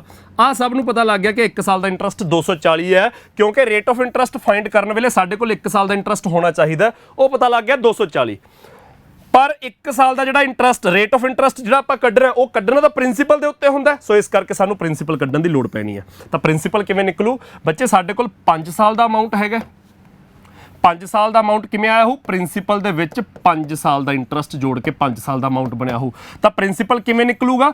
5 ਸਾਲ ਦੇ ਅਮਾਊਂਟ ਦੇ ਵਿੱਚੋਂ 5 ਸਾਲ ਦਾ ਇੰਟਰਸਟ ਮਾਈਨਸ ਕਰ ਦੋ। 1 ਸਾਲ ਦਾ ਇੰਟਰਸਟ ਜੇ 240 ਹੈ ਤਾਂ 5 ਸਾਲ ਦਾ ਇੰਟਰਸਟ ਕਿੰਨਾ ਹੋ ਗਿਆ? 1200 ਰੁਪਏ ਹੋ ਗਿਆ। 5 ਸਾਲ ਦਾ ਇੰਟਰਸਟ 1200 ਰੁਪਏ ਹੋ ਗਿਆ। ਤਾਂ 5 ਸਾਲ ਦੇ ਅਮਾਊਂਟ ਚੋਂ 5 ਸਾਲ ਦਾ ਇੰਟਰਸਟ ਮਾਈਨਸ ਕੀਤਾ ਤਾਂ ਬੱਚੇ ਪ੍ਰਿੰਸੀਪਲ ਤੁਹਾਡਾ ਕਿੰਨਾ ਆ ਗਿਆ? 4000। ਆਪਾਂ ਰੇਟ ਆਫ ਇੰਟਰਸਟ ਫਾਈਂਡ ਕਰਨਾ ਹੈ ਤਾਂ ਰੇਟ ਆਫ ਇੰਟਰਸਟ ਕੀ ਹੋ ਜੂ? 240 ਰੁਪਏ ਦਾ ਇੰਟਰਸਟ 4000 ਦੇ ਉੱਤੇ ਪਰਸੈਂਟੇਜ ਕੱਢਣ ਲਈ ਮਲਟੀਪਲਾਈ 100, 00 ਨਾਲ 00 ਕੈਂਸਲ, ਉੱਪਰ ਆ ਗਿਆ ਪੂਰਾ 6, ਤਾਂ ਆਨਸਰ ਵਿਲ ਬੀ 6% ਪਰ ਐਨਮ। ਤਾਂ ਇੰਨੀ ਕੈਲਕੂਲੇਸ਼ਨ ਕਰਨ ਦੀ ਲੋੜ ਨਹੀਂ ਹੈਗੀ, ਪਰ ਕੁਝ ਬੱਚੇ ਦੀ ਕੈਲਕੂਲੇਸ਼ਨ ਇੰਨੀ ਸ਼ਾਰਪ ਨਹੀਂ ਹੁੰਦੀ, ਇਸ ਕਰਕੇ ਮੈਂ ਥੋੜਾ ਡਿਟੇਲ 'ਚ ਦੱਸਤਾ। ਨਹੀਂ ਤਾਂ ਸਿੱਧਾ ਪ੍ਰਿੰਸੀਪਲ 4000 ਰੁਪਏ ਹੈ, 4000 ਰੁਪਏ ਦੇ ਉੱਤੇ 240 ਰੁਪਏ ਦਾ ਇੰਟਰਸਟ ਹੈ ਤਾਂ 40 ਤੇ ਡਿਵਾਈਡ ਕਰਕੇ 100, 40 ਤੇ ਡਿਵਾਈਡ ਕਰਕੇ 6 ਤਾਂ 100% 6% ਰੇਟ ਆਫ ਇੰਟਰਸਟ ਆ ਗਿਆ। ਤਾਂ ਇੱਡੀ ਸੌਖੀ ਕੈਲਕੂਲੇਸ਼ਨ ਹੋ ਜਾਂਦੀ। ਫਿਰ ਵੀ ਚਲੋ ਮੈਂ ਥੋੜਾ ਜਿਹਾ ਕੈਲਕੂਲੇਟ ਕਰਕੇ ਦੱਸਦਾ ਵੀ ਹਰ ਇੱਕ ਬੱਚੇ ਨੂੰ ਹੋਵੇ ਉਵੇਂ ਗੱਲ ਨਹੀਂ ਸਮਝ ਲੱਗਣੀ, ਤਾਂ ਬਾਕੀਆਂ ਨੂੰ ਵੀ ਪਤਾ ਲੱਗ ਜਾਣਾ ਚਾਹੀਦਾ। ਤਾਂ ਇਹ ਬੱਚੇ ਆਪਣਾ ਸਿੰਪਲ ਕੰਪਾਊਂਡ ਇੰਟਰਸਟ ਦਾ ਸੌਖਾ ਕੁਐਸਚਨ ਸੀ। ਅਗਲਾ ਕੁਐਸਚਨ ₹1000, ਇਹ ਮੈਂ ਆਪਣੇ ਵੱਲੋਂ ਲੈ ਕੇ ਆਇਆ। ਪਿਛਲਾ ਕੁਐਸਚਨ ਜਿਹੜਾ ਆਪਾਂ ਹੁਣੇ ਸੋਲਵ ਕੀਤਾ ਇਹ ਬੱਚੇ ਪੰਜਾਬ ਦੇ ਪੇਪਰ ਦਾ ਕੁਐਸਚਨ ਹੈ। ਅਗਲਾ ਕੁਐਸਚਨ ਜਿਹੜਾ ਕਰਨ ਲੱਗਿਆ ਇਹ ਆਪਣਾ ਮੈਂ ਆਪਣੇ ਵੱਲੋਂ ਲੈ ਕੇ ਆਇਆ। ₹1000 is invested at 5% rate of interest simple interest if the interest is added to the principal after every 10 years. Examiner ਕਹਿੰਦਾ ਕਿ 1000 ਰੁਪਏ ਨੂੰ ਅਸੀਂ 5% ਦੇ ਇੰਟਰਸਟ ਤੇ ਰੱਖਿਆ, 1000 ਰੁਪਏ ਪ੍ਰਿੰਸੀਪਲ ਨੂੰ 5% ਇੰਟਰਸਟ ਤੇ ਰੱਖਿਆ, ਤੇ 10 ਸਾਲ ਦਾ ਜਿੰਨਾ ਇੰਟਰਸਟ ਬਣ ਜੂਗਾ ਉਹਨੂੰ ਪ੍ਰਿੰਸੀਪਲ 'ਚ ਐਡ ਕਰ ਦਿੰਦੇ ਆ। ਹਰ ਸਾਲ ਨਹੀਂ ਪ੍ਰਿੰਸੀਪਲ 'ਚ ਐਡ ਕਰ ਰਹੇ, ਫਿਰ ਤਾਂ ਕੰਪਾਊਂਡ ਇੰਟਰਸਟ ਬਣ ਗਿਆ। 10 ਸਾਲਾਂ ਦਾ ਜਿੰਨਾ ਇੰਟਰਸਟ ਬਣ ਗਿਆ ਸਿੰਪਲ ਦੇ ਕੇਸ 'ਚ ਉਹਨੂੰ ਅਸੀਂ ਪ੍ਰਿੰਸੀਪਲ 'ਚ ਜੋੜ ਦਿੰਦੇ ਹਾਂ। ਮਤਲਬ 11ਵੇਂ ਸਾਲ ਬਾਅਦ 12ਵੇਂ 13ਵੇਂ ਸਾਲ 'ਚ ਕਿਹਦੇ ਤੇ ਇੰਟਰਸਟ ਲੱਗਣਾ, ਜਿਹੜਾ 10 ਸਾਲਾਂ ਦਾ ਇੰਟਰਸਟ ਬਣ ਗਿਆ ਉਹਨੂੰ ਪ੍ਰਿੰਸੀਪਲ 'ਚ ਜੋੜ ਕੇ ਜੋ ਪੈਸਾ ਬਣ ਜੂਗਾ 11ਵੇਂ 12ਵੇਂ 13ਵੇਂ 14ਵੇਂ 15ਵੇਂ 16ਵੇਂ 'ਚ ਉਹਦੇ ਤੇ ਇੰਟਰਸਟ ਲੱਗਣਾ ਹੈਗਾ। ਤਾਂ ਉਹ ਕਹਿੰਦੇ then after how many years the amount will become 2000। ਤਾਂ ਬੱਚੇ ਪ੍ਰਿੰਸੀਪਲ ਕਿੰਨਾ 1000 ਰੁਪਏ, 1000 ਰੁਪਏ ਦੇ ਉੱਤੇ 5% ਦੇ ਹਿਸਾਬ ਨਾਲ ਇੰਟਰਸਟ ਲੱਗਣਾ। ਤਾਂ 10 ਸਾਲ ਬਾਅਦ ਪੈਸਾ ਪ੍ਰਿੰਸੀਪਲ 'ਚ ਐਡ ਕਰ ਲਾਂਗੇ ਤਾਂ 10 ਸਾਲਾਂ ਦਾ ਇੰਟਰਸਟ ਕਿੰਨਾ ਆ ਗਿਆ, 5 ਸਾਲ ਦਾ 10% ਦੇ ਹਿਸਾਬ ਨਾਲ 50%। ਤਾਂ 10 ਸਾਲ ਦਾ ਇੰਟਰਸਟ ਆ ਗਿਆ 50% ਆਫ 1000 ਦੈਟ ਇਜ਼ 500 ਰੁਪਏ। ਤਾਂ ਬੱਚੇ 10 ਸਾਲਾਂ ਬਾਅਦ ਪ੍ਰਿੰਸੀਪਲ ਕਿੰਨਾ ਬਣ ਜੂਗਾ, 1000 ਦੇ ਵਿੱਚ 500 ਜੋੜ ਦੋ, 10 ਸਾਲਾਂ ਬਾਅਦ ਪ੍ਰਿੰਸੀਪਲ ਤੁਹਾਡਾ 1500 ਰੁਪਏ ਬਣ ਗਿਆ। ਉਹ ਕਹਿੰਦੇ 10 ਸਾਲਾਂ ਦਾ ਇੰਟਰਸਟ ਪ੍ਰਿੰਸੀਪਲ 'ਚ ਜੋੜਿਆ ਜਾਂਦਾ ਹੈ ਤਾਂ ਪ੍ਰਿੰਸੀਪਲ 1000 5% ਦੇ ਹਿਸਾਬ ਨਾਲ 10 ਸਾਲਾਂ ਦਾ ਇੰਟਰਸਟ, ਮੈਂ ਪਰਸੈਂਟੇਜ ਗਲਤ ਪਾਸੇ ਲਾ ਗਿਆ, ਹੋ ਸਕਦਾ ਕੁਝ ਬੱਚਿਆਂ ਨੇ ਚੈੱਕ ਕਰ ਲਿਆ ਹੋਵੇ, ਪਰਸੈਂਟੇਜ 5 ਵਾਲੇ ਪਾਸੇ ਲੱਗਣੀ ਸੀ। 10 ਸਾਲ ਦਾ ਪੀਰੀਅਡ ਹੈ ਤਾਂ ਕੁੱਲ 50% ਇੰਟਰਸਟ ਉਹ ਆ ਗਿਆ ਤੁਹਾਡਾ 500 ਰੁਪਏ। ਤਾਂ 10 ਸਾਲਾਂ ਬਾਅਦ ਪ੍ਰਿੰਸੀਪਲ ਕੀ ਹੋ ਗਿਆ, 1000 'ਚ 500 ਜੋੜ ਦੋ 1500। ਉਸ ਤੋਂ ਬਾਅਦ ਉਹ ਕਹਿੰਦੇ ਕਿੰਨੇ ਸਾਲਾਂ 'ਚ ਪੈਸਾ 2000 ਬਣ ਜੂਗਾ, ਆਪਾਂ ਇਹ ਫਾਈਂਡ ਕਰਨਾ। 2000 ਬਣਨ ਦਾ ਮਤਲਬ ਕੀ ਹੈ, 500 ਰੁਪਏ ਇੰਟਰਸਟ ਉੱਤੇ ਲੱਗਣਾ। ਉਹ 500 ਰੁਪਏ ਇੰਟਰਸਟ ਕਾਹਦੇ ਤੇ ਲਾਉਣਾ ਆਪਾਂ, 1500 ਦੇ ਉੱਤੇ। ਤਾਂ ਬੱਚੇ 1 ਸਾਲ ਦਾ ਇੰਟਰਸਟ ਤਾਂ ਉਦੋਂ ਵੀ 5% ਆ, 1 ਸਾਲ ਦਾ ਇੰਟਰਸਟ ਉਦੋਂ ਵੀ 5% ਹੈ। ਤਾਂ 1500 ਦਾ 5% ਕਿੰਨਾ ਆ ਜਾਊਗਾ ਤੁਹਾਡਾ 75 ਰੁਪਏ। ਮੈਂ ਕੈਲਕੂਲੇਸ਼ਨ ਸੌਖੀ ਕਰਨੀ ਸਿਖਾ ਰਿਹਾ, ਫਾਰਮੂਲਾ ਇਸੇ ਕਰਕੇ ਨਹੀਂ ਯੂਜ਼ ਕਰ ਰਿਹਾ। 1 ਸਾਲ ਦਾ ਇੰਟਰਸਟ 75 ਰੁਪਏ, ਤਾਂ ਕਿੰਨੇ ਸਾਲਾਂ ਦਾ ਇੰਟਰਸਟ 2000 ਤੱਕ ਪਹੁੰਚਣ ਲਈ ਜਿਹੜਾ 500 ਹੈ, ਤਾਂ ਕਿੰਨੇ ਸਾਲਾਂ ਦਾ ਇੰਟਰਸਟ 500 ਬਣ ਜੂ ਹਰ ਸਾਲ 'ਚ 75 ਦੇ ਹਿਸਾਬ ਨਾਲ। ਤਾਂ 500 ਬਟੇ 75 ਕਿੰਨਾ ਆ ਗਿਆ ਬੱਚੇ ਤੁਹਾਡਾ 25 ਦੇ ਟੇਬਲ 'ਚ 20, 25 ਦੇ ਟੇਬਲ 'ਚ 3 ਤਾਂ 20 ਬਟੇ 3 ਆ ਗਿਆ 6/2/3 ਈਅਰਸ। ਤਾਂ 10 ਸਾਲ ਪਹਿਲਾਂ ਲੱਗ ਚੁੱਕੇ ਨੇ, ਜਿਹੜਾ ਆਪਾਂ ਇੰਟਰਸਟ ਜੋੜਤਾ 10 ਸਾਲਾਂ ਦਾ 6/2/3 ਉੱਤੇ ਲੱਗਣਗੇ। ਤਾਂ ਟੋਟਲ ਕਿੰਨਾ ਸਮਾਂ ਲੱਗੂ, ਸੈਕਿੰਡ ਆਪਸ਼ਨ 16/2/3 ਈਅਰਸ, ਜਿਹਦੇ ਵਿੱਚ 1000 ਰੁਪਏ ਪ੍ਰਿੰਸੀਪਲ ਤੋਂ 2000 ਰੁਪਏ ਅਮਾਊਂਟ ਬਣ ਜੂਗਾ। ਕਲੀਅਰ ਹੋ ਗਿਆ ਜੀ ਸਾਰਿਆਂ ਨੂੰ।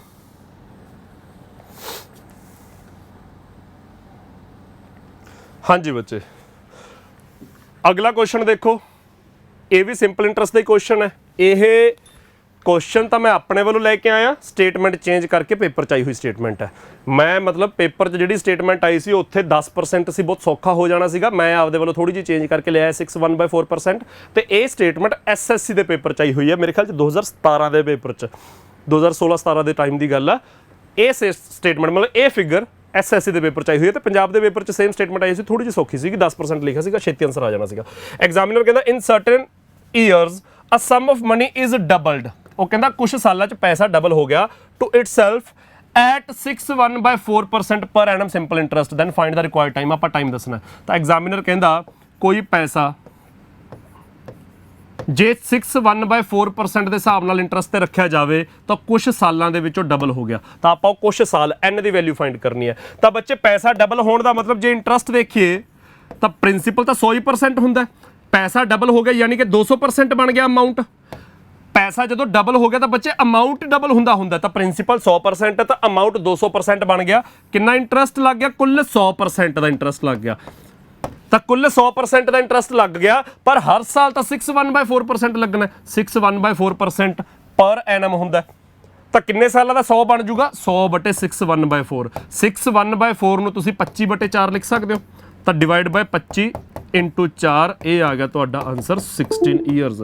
ਤਾਂ 16 ਸਾਲਾਂ ਦੇ ਵਿੱਚ ਤੁਹਾਡਾ ਪੈਸਾ ਡਬਲ ਹੋ ਜੂਗਾ ਜੇ ਉਹਨੂੰ 61/4% ਦੇ ਉੱਤੇ ਰੱਖਾਂਗੇ। ਪੇਪਰ 'ਚ 10% ਸੀ ਤਾਂ 100/10 10 ਸਾਲ ਆ ਗਿਆ ਸੀਗਾ। ਸੋ ਇਸ ਕਰਕੇ ਮੈਂ ਇੰਨਾ ਸੌਖਾ ਨਹੀਂ ਲੈ ਕੇ ਆਇਆ, ਤਾਂ ਮੈਂ 61/4% ਕਰਤਾ ਕਿ ਤੁਹਾਨੂੰ ਇਹੋ ਜਿਹੀ ਕਨਵਰਜ਼ਨ ਜਿਹੜਾ ਮਿਕਸਡ ਫ੍ਰੈਕਸ਼ਨ 'ਚ ਉਹਨੂੰ ਇੰਪਰੋਪਰ 'ਚ ਕਨਵਰਟ ਕਰਕੇ ਡਿਵਾਈਡ ਵੀ ਕਰਨਾ ਆਵੇ, ਤਾਂ ਇਸ ਕਰਕੇ ਮੈਂ ਆਪਦੇ ਵੱਲੋਂ ਥੋੜੀ ਜਿਹੀ ਸਟੇਟਮੈਂਟ ਚੇਂਜ ਕਰਕੇ ਲੈ ਕੇ ਆਇਆ। ਤੇ ਇਸ ਜਿਹੜੀ ਸਟੇਟਮੈਂਟ ਲੈ ਕੇ ਆਇਆ ਇਹ SSC ਦੇ ਪੇਪਰ ਦੀ ਸਟੇਟਮੈਂਟ ਹੈ, ਮਤਲਬ 61/4% ਉਹਦੇ ਵਿੱਚ ਸੀਗਾ। ਅਗਲਾ ਕੁਐਸਚਨ ਬੱਚੇ, ਇਹ ਆ ਗਿਆ ਆਪਣਾ ਟਾਈਮ ਸਪੀਡ ਡਿਸਟੈਂਸ ਦਾ ਕੁਐਸਚਨ। ਜਿਹੜੇ ਅੱਜ ਦੀ ਕਲਾਸ ਦੇ ਆਖਰੀ 4 ਕੁਐਸਚਨ ਰਹਿ ਗਏ, ਚਾਰੇ ਕੁਐਸਚਨ ਟਾਈਮ ਸਪੀਡ ਡਿਸਟੈਂਸ ਦੇ ਨੇ। ਐਗਜ਼ਾਮੀਨਰ ਕਹਿੰਦਾ ਐਕਸਕਲੂਡਿੰਗ ਸਟਾਪੇजेस, ਮਤਲਬ ਜਿਹੜੀ ਬੱਸ ਰੁਕਦੀ ਰੱਖਦੀ ਜਾਂਦੀ ਆ, ਜੇ ਰੁਕਦੀ ਜਿੰਨਾ ਵੀ ਸਮਾਂ ਰੁਕਦੀ ਜਾਂਦੀ ਹੈ ਜੇ ਉਹਨੂੰ ਛੱਡ ਦੇ ਐਕਸਕਲੂਡ ਕਰ ਦਈਏ ਤਾਂ speed of the bus is 54 kilometre per R. ਤਾਂ ਇਹਦਾ ਮਤਲਬ ਬੱਸ 54 ਦੀ ਸਪੀਡ ਤੇ ਭੱਜ ਰਹੀ ਆ।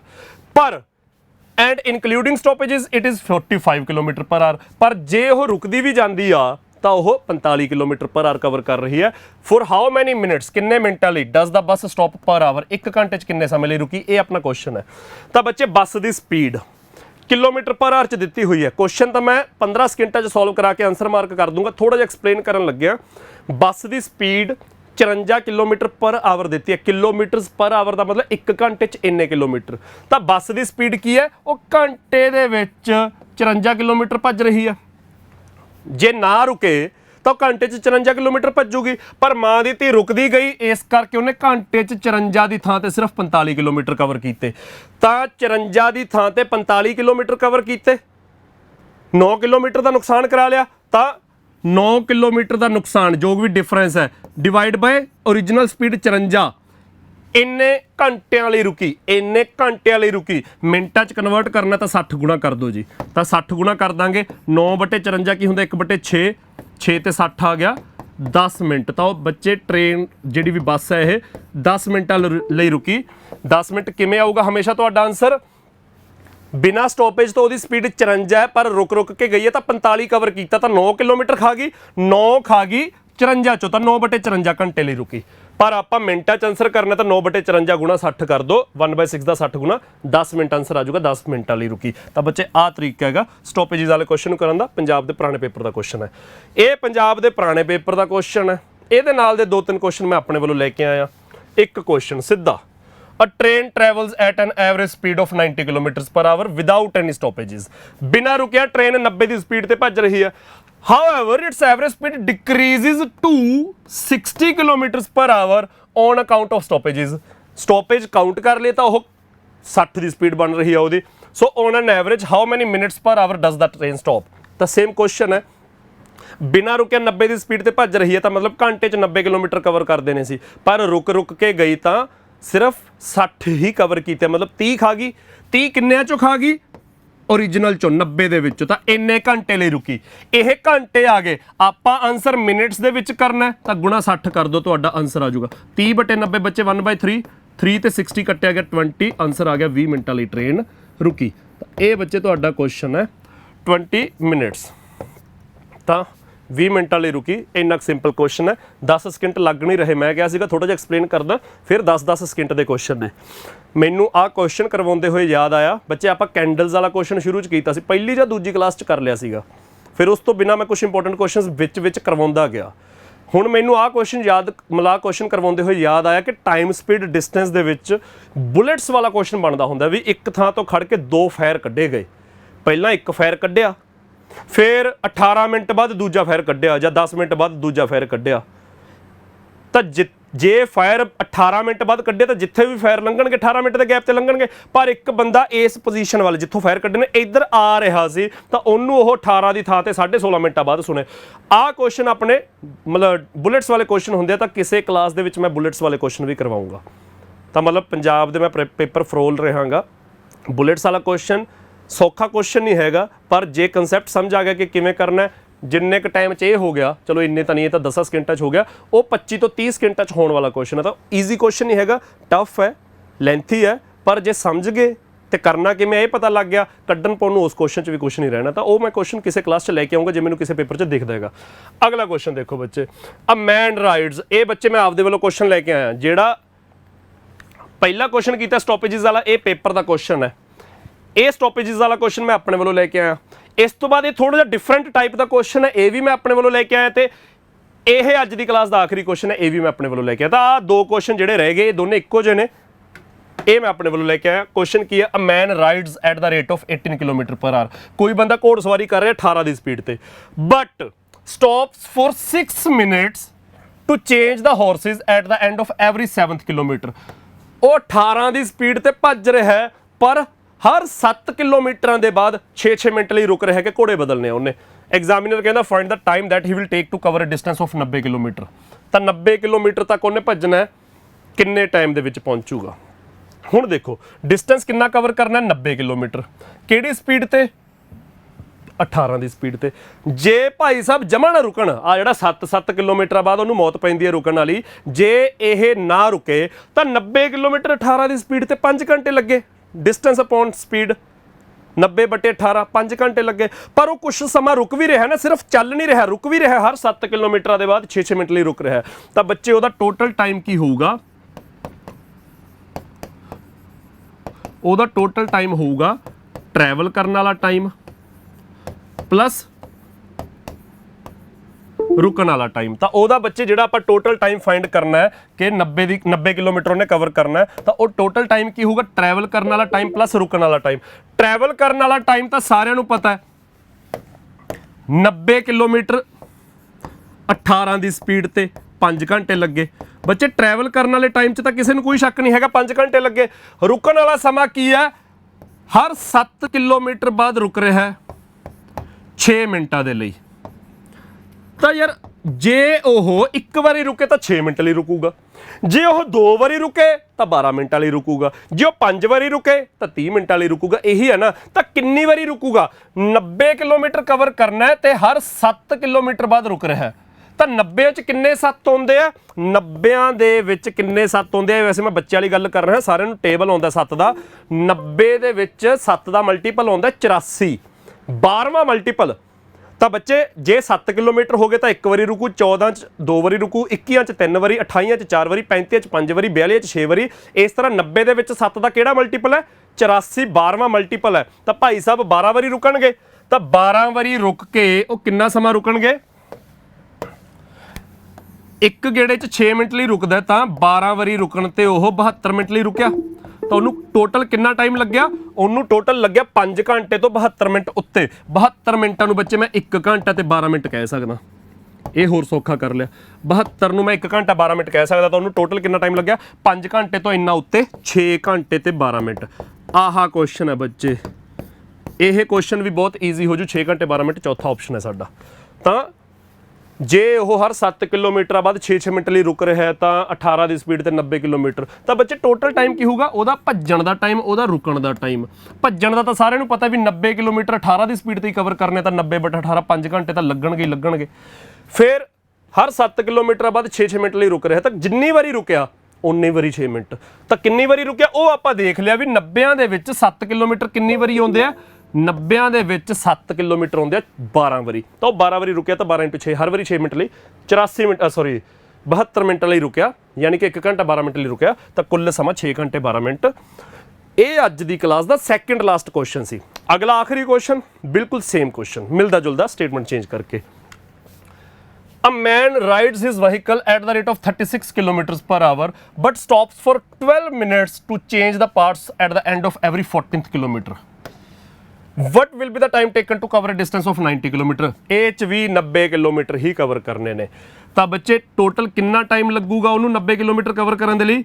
ਜੇ ਤਾਂ ਜਮਾ ਨਾ ਰੁਕੇ ਤਾਂ 90 ਕਿਲੋਮੀਟਰ 36 ਦੀ ਸਪੀਡ ਤੇ 90/36 ਆ ਜਾਊਗਾ 2.5 ਘੰਟੇ। ਪਰ ਕਿਉਂਕਿ ਉਹ ਟਰੈਵਲ ਵੀ ਕਰ ਰਿਹਾ ਹੈ ਤੇ ਰੁਕ ਵੀ ਰਿਹਾ, ਤਾਂ ਉਹਦਾ ਟੋਟਲ ਟਾਈਮ ਕੀ ਹੋਊਗਾ? ਟਰੈਵਲ ਕਰਨ ਦਾ ਟਾਈਮ ਪਲੱਸ ਰੁਕਣ ਦਾ ਟਾਈਮ। ਟਰੈਵਲ ਕਰਨ ਦਾ ਟਾਈਮ ਤਾਂ ਸਭ ਨੂੰ ਪਤਾ 90 ਕਿਲੋਮੀਟਰ 36 ਦੀ ਸਪੀਡ ਤੇ, ਤਾਂ 90/36 18 ਦੇ ਟੇਬਲ 'ਚ 5/2 ਯਾਨੀ ਕਿ 2.5 ਘੰਟੇ। 2.5 ਘੰਟੇ ਨੂੰ 2 ਘੰਟੇ 30 ਮਿੰਟ ਲਿਖ ਲਓ, ਸੌਖਾ ਹੋ ਜਾਊਗਾ ਕਿਉਂਕਿ ਗਾਹਾਂ ਮਿੰਟ ਮੁੰਟ ਜੋੜਨੇ ਪੈ ਸਕਦੇ ਆ। ਤਾਂ 5/2 ਹੋ ਗਿਆ 2 ਘੰਟੇ 30 ਮਿੰਟ। 2.5 ਘੰਟੇ ਨੂੰ ਮੈਂ 2 ਘੰਟੇ 30 ਮਿੰਟ ਲਿਖਤਾ। ਇਹ ਟਾਈਮ ਲੱਗਿਆ। ਰੁਕਣ ਦਾ ਟਾਈਮ ਕਿੰਨਾ ਉਹਦਾ? 14 ਕਿਲੋਮੀਟਰ ਬਾਅਦ ਰੁਕ ਰਿਹਾ ਹੈ 12 ਮਿੰਟ ਦੇ ਲਈ। ਤਾਂ ਜਿੰਨੀ ਵਾਰੀ ਰੁਕਿਆ ਉਨੇ ਹੀ ਵਾਰੀ 12 ਮਿੰਟ। ਤਾਂ ਬੱਚੇ 90 ਦੇ ਵਿੱਚ ਕਿੰਨੀ ਵਾਰੀ ਰੁਕੂਗਾ? 90 ਚ ਕਿੰਨੇ 14 ਆਉਂਦੇ ਆ? 14 ਬਾਅਦ ਰੁਕੂ, 28 ਬਾਅਦ, 42 ਬਾਅਦ, 56 ਬਾਅਦ, 70 ਬਾਅਦ, 84 ਬਾਅਦ, 96 ਦੇ ਬਾਅਦ, 98 ਦੇ ਬਾਅਦ। 98 ਤਾਂ 90 ਤੋਂ ਪਾਰ ਹੋ ਗਿਆ, ਤਾਂ 84 6ਵਾਂ ਮਲਟੀਪਲ ਹੈ, ਤਾਂ 6 ਵਾਰੀ ਰੁਕਿਆ ਤਾਂ 12 ਮਿੰਟ ਲਈ ਰੁਕਿਆ 6 ਵਾਰੀ, ਯਾਨੀ ਕਿ 72 ਮਿੰਟਾਂ ਦੇ ਲਈ। ਇਹ 'ਚ ਵੀ 72 ਮਿੰਟਾਂ ਲਈ ਰੁਕਿਆ, ਉਹਨੂੰ ਆਪਾਂ 1 ਘੰਟਾ ਤੇ 12 ਮਿੰਟ ਕਹਿ ਸਕਦੇ ਹਾਂ। 1 ਘੰਟਾ 12 ਮਿੰਟ ਲਈ ਰੁਕਿਆ, 2 ਘੰਟੇ 30 ਮਿੰਟ ਲਈ ਭੱਜਿਆ, ਤਾਂ ਕੁੱਲ ਕਿੰਨਾ ਸਮਾਂ ਲੱਗਿਆ? 3 ਘੰਟੇ ਤੇ 42 ਮਿੰਟ। ਤਾਂ 3 ਘੰਟੇ 42 ਮਿੰਟ ਇਸ ਕੁਐਸਚਨ ਦਾ ਆਨਸਰ ਹੈ। ਥਰਡ ਆਪਸ਼ਨ ਦੇਖੋ ਜੀ, 3 ਘੰਟੇ 42 ਮਿੰਟ। ਤਾਂ ਇਹ ਮੇਰੇ ਖਿਆਲ 'ਚ ਅੱਜ ਦੀ ਕਲਾਸ ਆਪਣੀ ਨਿਬੜ ਗਈ ਬੱਚੇ। ਇਹ ਅੱਜ ਦੀ ਕਲਾਸ ਦੇ ਵਿੱਚ ਆਪਾਂ ਜਿਹੜਾ ਸੈਸ਼ਨ ਕਵਰ ਕੀਤਾ ਪੰਜਾਬ ਦੇ ਪੁਰਾਣੇ ਪੇਪਰਾਂ ਦੇ ਵਿੱਚ ਜਿੰਨਾ ਵੀ ਮੈਥ ਆਇਆ ਹੋਇਆ ਹੈਗਾ ਆਪਾਂ ਉਹ ਇੱਕ ਇੱਕ ਕਲਾਸ ਕਰਦੇ ਜਾ ਰਹੇ ਹਾਂਗੇ। ਖੈਰ ਆਪਾਂ ਨਾਲ ਰੀਜ਼ਨਿੰਗ ਵੀ ਕਰ ਰਹੇ ਹਾਂ, ਇੱਕ ਦਿਨ ਆਪਣੀ ਮੈਥ ਦੀ ਕਲਾਸ, ਇੱਕ ਦਿਨ ਆਪਣੀ ਰੀਜ਼ਨਿੰਗ ਦੀ ਕਲਾਸ ਹੁੰਦੀ ਹੈ। ਤਾਂ ਮੈਥ ਦੀ ਕਲਾਸ ਦੇ ਵਿੱਚ ਮੈਂ ਪਹਿਲੇ ਦਿਨ ਤੋਂ ਹੀ ਕਿਹਾ ਕਿ ਜਿਹੜਾ ਤਾਂ ਪੰਜਾਬ ਦੇ ਪੁਰਾਣੇ ਪੇਪਰ 'ਚ ਕੰਟੈਂਟ ਆਇਆ ਹੋਇਆ ਉਹ ਤਾਂ ਆਪਾਂ ਕਰ ਹੀ ਰਹੇ ਹਾਂ ਪ੍ਰੈਕਟਿਸ, ਉਹਦੀ ਤਾਂ ਆਪਾਂ ਡਿਸਕਸ਼ਨ ਕਰ ਹੀ ਰਹੇ ਹਾਂ। ਉਹਦੇ ਨਾਲ ਨਾਲ ਕੁਝ ਮਿਲਦੇ ਜੁਲਦੇ ਕੁਐਸਚਨ, ਕੁਝ ਉਸੇ ਤਰ੍ਹਾਂ ਦੇ ਥੋੜੇ ਜ਼ਿਆਦਾ ਟਿਪੀਕਲ, ਜ਼ਿਆਦਾ ਔਖੇ ਕੁਐਸਚਨ, ਜਿਵੇਂ ਆਹ ਥੋੜੇ ਜਿਹੇ ਟਿਪੀਕਲ ਕੁਐਸਚਨ ਨੇ, ਅੱਧੇ ਬੱਚਿਆਂ ਨੇ ਦੇਖੇ ਹੋਣਗੇ, ਅੱਧੇ ਬੱਚਿਆਂ ਨੇ ਤਾਂ ਕੁਐਸਚਨ ਦੇਖੇ ਵੀ ਨਹੀਂ ਹੋਣਗੇ। ਤਾਂ ਇਹੋ ਜਿਹੇ ਸਾਰੇ ਤਰ੍ਹਾਂ ਦੇ ਸਵਾਲ ਜਿਹੜੇ ਪੇਪਰਾਂ 'ਚ ਅੱਗੇ ਪੁੱਛੇ ਜਾ ਸਕਦੇ, ਕਿਉਂਕਿ ਪੰਜਾਬ ਦੇ ਪੇਪਰਾਂ ਦਾ ਜਿਹੜਾ ਸਟਰਕਚਰ ਹੈਗਾ ਉਹ ਡਿਟੋ ਕੁਐਸਚਨਸ ਤਾਂ ਆਮ ਤੌਰ ਤੇ ਰਿਪੀਟ ਸਾਰਿਆਂ ਨੂੰ ਹੀ ਪਤਾ ਵੀ ਹੋ ਜਾਂਦੇ ਨੇ, ਡਿਟੋ ਨਹੀਂ ਰਿਪੀਟ ਹੁੰਦੇ, ਮਿਲਦੇ ਜੁਲਦੇ ਆ ਜਾਂਦੇ ਨੇ, ਜਾਂ ਅੱਜ ਤੱਕ ਨਹੀਂ ਆਏ ਪਰ ਸਾਨੂੰ ਪਤਾ ਕਿ ਇਹੋ ਜਿਹੇ ਹੁਣ ਪੁੱਛੇ ਜਾ ਸਕਦੇ ਨੇ। ਤਾਂ ਕਿੰਨੇ ਹੀ ਤਰ੍ਹਾਂ ਦਾ ਕੰਟੈਂਟ ਹੈ ਜਿਹੜਾ ਅਗਲੇ ਸਮੇਂ 'ਚ ਸਾਨੂੰ ਪਤਾ ਕਿ ਪੇਪਰਾਂ 'ਚ ਦੇਖਿਆ ਜਾਊਗਾ, ਤਾਂ ਉਹਨੂੰ ਧਿਆਨ 'ਚ ਰੱਖ ਕੇ ਆਪਾਂ ਇਹ ਸੈਸ਼ਨ ਚਲਾ ਰਹੇ ਹਾਂ। ਤਾਂ ਇਹਦੇ ਵਿੱਚ ਡੇਲੀ ਅਖੀਰ ਤੇ ਇੱਕ ਅਨਾਉਂਸਮੈਂਟ ਵੀ ਕਰਨ ਲੱਗਿਆ ਮੈਂ, ਇਹਦੇ ਵਿੱਚ ਡੇਲੀ ਆਪਾਂ ਇੱਕ ਦਿਨ ਮੈਥ ਇੱਕ ਦਿਨ ਰੀਜ਼ਨਿੰਗ ਕਰਦੇ ਜਾ ਰਹੇ ਹਾਂ। ਦੁਪਹਿਰੇ 2 ਵਜੇ ਸੈਸ਼ਨ ਹੁੰਦਾ, ਅੱਗੇ ਵੀ ਚੱਲਦਾ ਜਾਊਗਾ। ਇਸ ਤੋਂ ਬਿਨਾ ਕਿਉਂਕਿ ਆਹ ਮੈਥ ਦੀ ਗੱਲ ਕਰੀਏ, ਆਹ ਸੈਸ਼ਨਾਂ 'ਚ ਆਪਾਂ ਜ਼ਿਆਦਾ ਕੁਆਂਟਸ ਕਰ ਰਹੇ ਹਾਂ, ਡੀਆਈ ਹਲੇ ਨਹੀਂ ਕਰ ਰਹੇ। ਡੀਆਈ ਵੈਸੇ ਅੱਜ 11ਵੀਂ ਜਾਂ 11ਵੀਂ ਕਲਾਸ ਹੈ ਮੇਰੇ ਖਿਆਲ 'ਚ, ਡੀਆਈ 3 ਜਾਂ 4 ਕਲਾਸਾਂ 'ਚ ਹੋਈ ਆ, ਜਿਹਦੇ ਵਿੱਚ ਆਪਾਂ ਕੋਆਪਰੇਟਿਵ ਇੰਸਪੈਕਟਰ ਦਾ ਵੈਨ ਡਾਇਗਰਾਮ ਵਾਲਾ ਕੁਐਸਚਨ ਕਰ ਲਿਆ ਸੀ। 2-3 ਕਲਾਸਾਂ 'ਚ ਮੈਂ ਵੈਸੇ ਡੀਆਈ ਕਰਵਾਤੀ ਸੀ, ਪਾਈ ਚਾਰਟ ਕਰਾਤਾ ਸੀ, ਲਾਈਨ ਚਾਰਟ ਤੇ ਨਹੀਂ, ਲਾਈਨ ਚਾਰਟ ਨਹੀਂ ਕਰਾਇਆ, ਡਾਟਾ ਟੇਬਲ ਤੇ ਬਾਰ ਗ੍ਰਾਫ ਕਰਾਤਾ ਸੀ। ਤਾਂ ਇਹਨਾਂ ਸੈਸ਼ਨਾਂ 'ਚ ਮੈਂ ਇਹ ਡਿਸਾਈਡ ਕੀਤਾ, ਇਹਨਾਂ ਸੈਸ਼ਨਾਂ 'ਚ ਮੈਂ ਕੁਆਂਟਸ ਹੀ ਕਰਾਉਂਦਾ ਜਾਊਂਗਾ ਡੀਆਈ ਦੇ ਲਈ, ਕਿਉਂਕਿ ਨਾਇਬ ਤਹਿਸੀਲਦਾਰ ਦਾ ਪੇਪਰ ਪੀਪੀਐਸਸੀ ਨੇ ਕੰਡਕਟ ਕਰਨਾ, ਹੋ ਸਕਦਾ ਉਹਦੇ ਵਿੱਚ ਡੀਆਈ ਪੁੱਛੀ ਜਾਵੇ। ਤਾਂ ਤੁਹਾਡੀ ਡੀਆਈ ਦੀ ਪ੍ਰੈਕਟਿਸ ਦੇ ਲਈ ਮੈਂ ਇੱਕ ਅਲੱਗ ਤੋਂ ਸੈਸ਼ਨ ਸਟਾਰਟ ਕਰਨ ਦਾ ਸੋਚ ਰਿਹਾ ਹਾਂ। ਹੋਪਫੁਲੀ ਅੱਜ ਆਪਣਾ ਸ਼ਨੀਵਾਰ ਹੈ, ਸੋਮਵਾਰ ਤੋਂ ਸੈਸ਼ਨ ਸਟਾਰਟ ਕਰ ਦਾਂਗੇ। ਤਾਂ ਉਹਦੇ ਵਿੱਚ ਆਪਾਂ ਡੇਲੀ ਅੱਧਾ ਘੰਟਾ, ਪੌਣਾ ਘੰਟਾ ਜਾਂ 1 ਘੰਟਾ ਲਾ ਕੇ ਡੀਆਈ ਦੀ ਪ੍ਰੈਕਟਿਸ ਕਰਾਂਗੇ, ਜਿਹਦੇ ਵਿੱਚ ਆਪਾਂ ਡੀਆਈ ਮੈਂ ਇੱਥੇ ਪੜਾਇਆ ਕਰੂੰ, ਜਿਵੇਂ ਆਪਾਂ ਪਹਿਲਾਂ ਵੀ ਕਰਦੇ ਰਹੇ ਹਾਂ, ਆਹ ਸੈਸ਼ਨਾਂ 'ਚ ਕਰਦੇ ਰਹੇ ਹਾਂ ਕਿ ਕੁਝ ਕੁਐਸਚਨ ਮੈਂ ਕਰਾਤੇ, ਇੱਕ ਅੱਧਾ ਕੁਐਸਚਨ ਤੁਹਾਨੂੰ ਹੋਮਵਰਕ ਦੇਤਾ, ਤੁਸੀਂ ਕਮੈਂਟ ਸੈਕਸ਼ਨ 'ਚ ਡਿਸਕਸ ਕਰ ਲਿਆ। ਜੇ ਕਿਸੇ ਨੂੰ ਡਾਊਟ ਹੈ, ਖੈਰ ਕਦੇ ਨਹੀਂ ਹੋਇਆ ਕਿ ਡਾਊਟਸ ਕਿਸੇ ਬੱਚੇ ਨੇ ਕਹੇ ਹੋਣ, ਸਾਰਿਆਂ ਦੇ ਆਨਸਰ ਸਹੀ ਹੁੰਦੇ ਸੀ ਜਿੰਨੇ ਮੈਂ ਪੜ੍ਹੇ ਨੇ। ਜੇ ਡਾਊਟਸ ਨੇ ਤਾਂ ਅਗਲੇ ਸੈਸ਼ਨ 'ਚ ਮੈਂ ਉਹ ਡਿਸਕਸ ਕਰ ਲੂੰਗਾ, ਨਹੀਂ ਆਪਾਂ ਅਗਲੇ ਸੈਸ਼ਨ 'ਚ ਅਗਲਾ ਪੜਾਂਗੇ। ਤਾਂ 2 ਹਫ਼ਤੇ ਦਾ ਜਿਹੜਾ ਆਪਣਾ ਨਾਇਬ ਤਹਿਸੀਲਦਾਰ ਦੇ ਪੇਪਰ ਦੇ ਲਈ ਸਮਾਂ ਬਚਿਆ ਹੋਇਆ, ਉਹਦੇ ਵਿੱਚ ਕੁਆਂਟਸ ਤੇ ਰੀਜ਼ਨਿੰਗ ਲਈ ਤਾਂ ਪੀਵਾਈਕਿਊ ਨੇ ਆਪਣੀ ਹੈਲਪ ਕਰਨੀ ਹੈ। 2 ਵਜੇ ਵਾਲੇ ਸੈਸ਼ਨ ਨੇ ਡੀਆਈ ਵੀ ਜੇ ਪੇਪਰ ਚਾਹੀ ਤੇ ਮੰਨ ਲਓ ਔਖੀ ਵੀ ਆ ਗਈ, ਇਹ ਵੀ ਮੰਨ ਲਓ, ਤਾਂ ਆਪਾਂ ਡੀਆਈ ਦੀ ਵੀ ਪ੍ਰੈਕਟਿਸ ਦੇ ਲਈ ਡੇਲੀ ਇੱਕ ਸੈਸ਼ਨ ਸਟਾਰਟ ਕਰਾਂਗੇ, ਜਿਹਦੇ ਵਿੱਚ ਡੇਲੀ ਆਪਣੀ ਪੌਣੇ 1 ਘੰਟੇ ਦੇ ਕਰੀਬ, ਅੱਧੇ ਪੌਣੇ ਘੰਟੇ ਜਾਂ 1 ਘੰਟੇ ਦੀ ਕਲਾਸ ਡੀਆਈ ਦੀ ਕਰਿਆ ਕਰਾਂਗੇ। ਤਾਂ ਆਪਾਂ 40 ਨੰਬਰ ਵਾਲਾ ਜਿਹੜਾ ਪੋਰਸ਼ਨ ਹੈ ਉਹ ਆਪਾਂ ਲਗਭਗ ਪੱਕਾ ਕਰ ਲਾਂਗੇ। ਇਸ ਤੋਂ ਬਿਨਾਂ ਜਿਹੜੇ ਪੰਜਾਬ ਦੇ ਆਪਣੇ ਬਾਕੀ ਪੇਪਰ ਆ ਰਹੇ ਨੇ, PSSB ਕਲਰਕ ਨੇ ਵੀ ਭਰਤੀਆਂ ਕੱਢਤੀਆਂ, ਕੋਆਪਰੇਟਿਵ ਬੈਂਕ ਦੇ ਆਪਣੇ ਮੈਨੇਜਰ ਤੇ ਕਲਰਕ ਦੀਆਂ ਭਰਤੀਆਂ ਨਿਕਲੀਆਂ ਹੋਈਆਂ ਨੇ, ਨਾਇਬ ਤਹਿਸੀਲਦਾਰ ਦਾ ਪੇਪਰ ਹੋ ਜੂ, ਕੋਆਪਰੇਟਿਵ ਇੰਸਪੈਕਟਰ ਦਾ ਪੇਪਰ ਹਲੇ ਹੋਣਾ, ਪੰਜਾਬ ਪੁਲਿਸ ਦੇ 10,300 ਦੇ ਕਰੀਬ ਭਰਤੀਆਂ ਨਿਕਲਣੀਆਂ ਨੇ। ਤਾਂ ਉਹਨਾਂ ਦੇ ਲਈ ਵੀ ਆਪਾਂ ਅਗਲੇ ਸਮੇਂ 'ਚ ਜਿਵੇਂ ਐਗਜ਼ਾਮ ਸਪੈਸੀਫਿਕ, ਇੱਕ ਤਾਂ ਜਨਰਲ ਜਿਹੜਾ ਕਾਮਨ ਸਿਲੇਬਸ ਹੈ ਉਹਦੀ ਪ੍ਰੈਕਟਿਸ, ਐਗਜ਼ਾਮ ਸਪੈਸੀਫਿਕ ਵੀ ਆਪਾਂ ਤਿਆਰੀ ਕਰਦੇ ਜਾਇਆ ਕਰਾਂਗੇ। ਕੱਲ੍ਹ ਨੂੰ ਮੰਨ ਲਓ ਪਟਵਾਰੀ ਦਾ ਪੇਪਰ ਨਿਕਲਦਾ ਤਾਂ ਐਗਜ਼ਾਮ ਸਪੈਸੀਫਿਕ ਤਿਆਰੀ ਕਰਾਂਗੇ, ਪਟਵਾਰੀ ਦੇ ਪੇਪਰ 'ਚ ਮੈਂਸੂਰੇਸ਼ਨ ਜ਼ਿਆਦਾ ਹੁੰਦੀ ਤਾਂ ਮੈਂਸੂਰੇਸ਼ਨ ਤੇ ਜ਼ੋਰ ਦਈਏ। ਤਾਂ ਜਿਹੋ ਜਿਹਾ ਵੀ ਅਗਲੇ ਸਮੇਂ 'ਚ ਆਪਣਾ ਐਗਜ਼ਾਮਸ ਦਾ ਸਟਰਕਚਰ ਹੋਊਗਾ, ਜਿਹੋ ਜਿਹੇ ਐਗਜ਼ਾਮਸ ਨਿਕਲਣਗੇ ਜਦੋਂ ਹੋਣਗੇ, ਉਸ ਤੋਂ ਪਹਿਲਾਂ ਆਪਾਂ ਲਗਾਤਾਰ ਸਕਸੈਸ ਟਰੀ ਚੈਨਲ ਦੇ ਉੱਤੇ ਇਹ ਤਿਆਰੀ ਕਰਦੇ ਜਾਵਾਂਗੇ। ਤਾਂ ਅਗਲੀ ਕਲਾਸ 'ਚ ਮਿਲਦੇ ਹਾਂ ਬੱਚੇ, ਥੈਂਕ ਯੂ।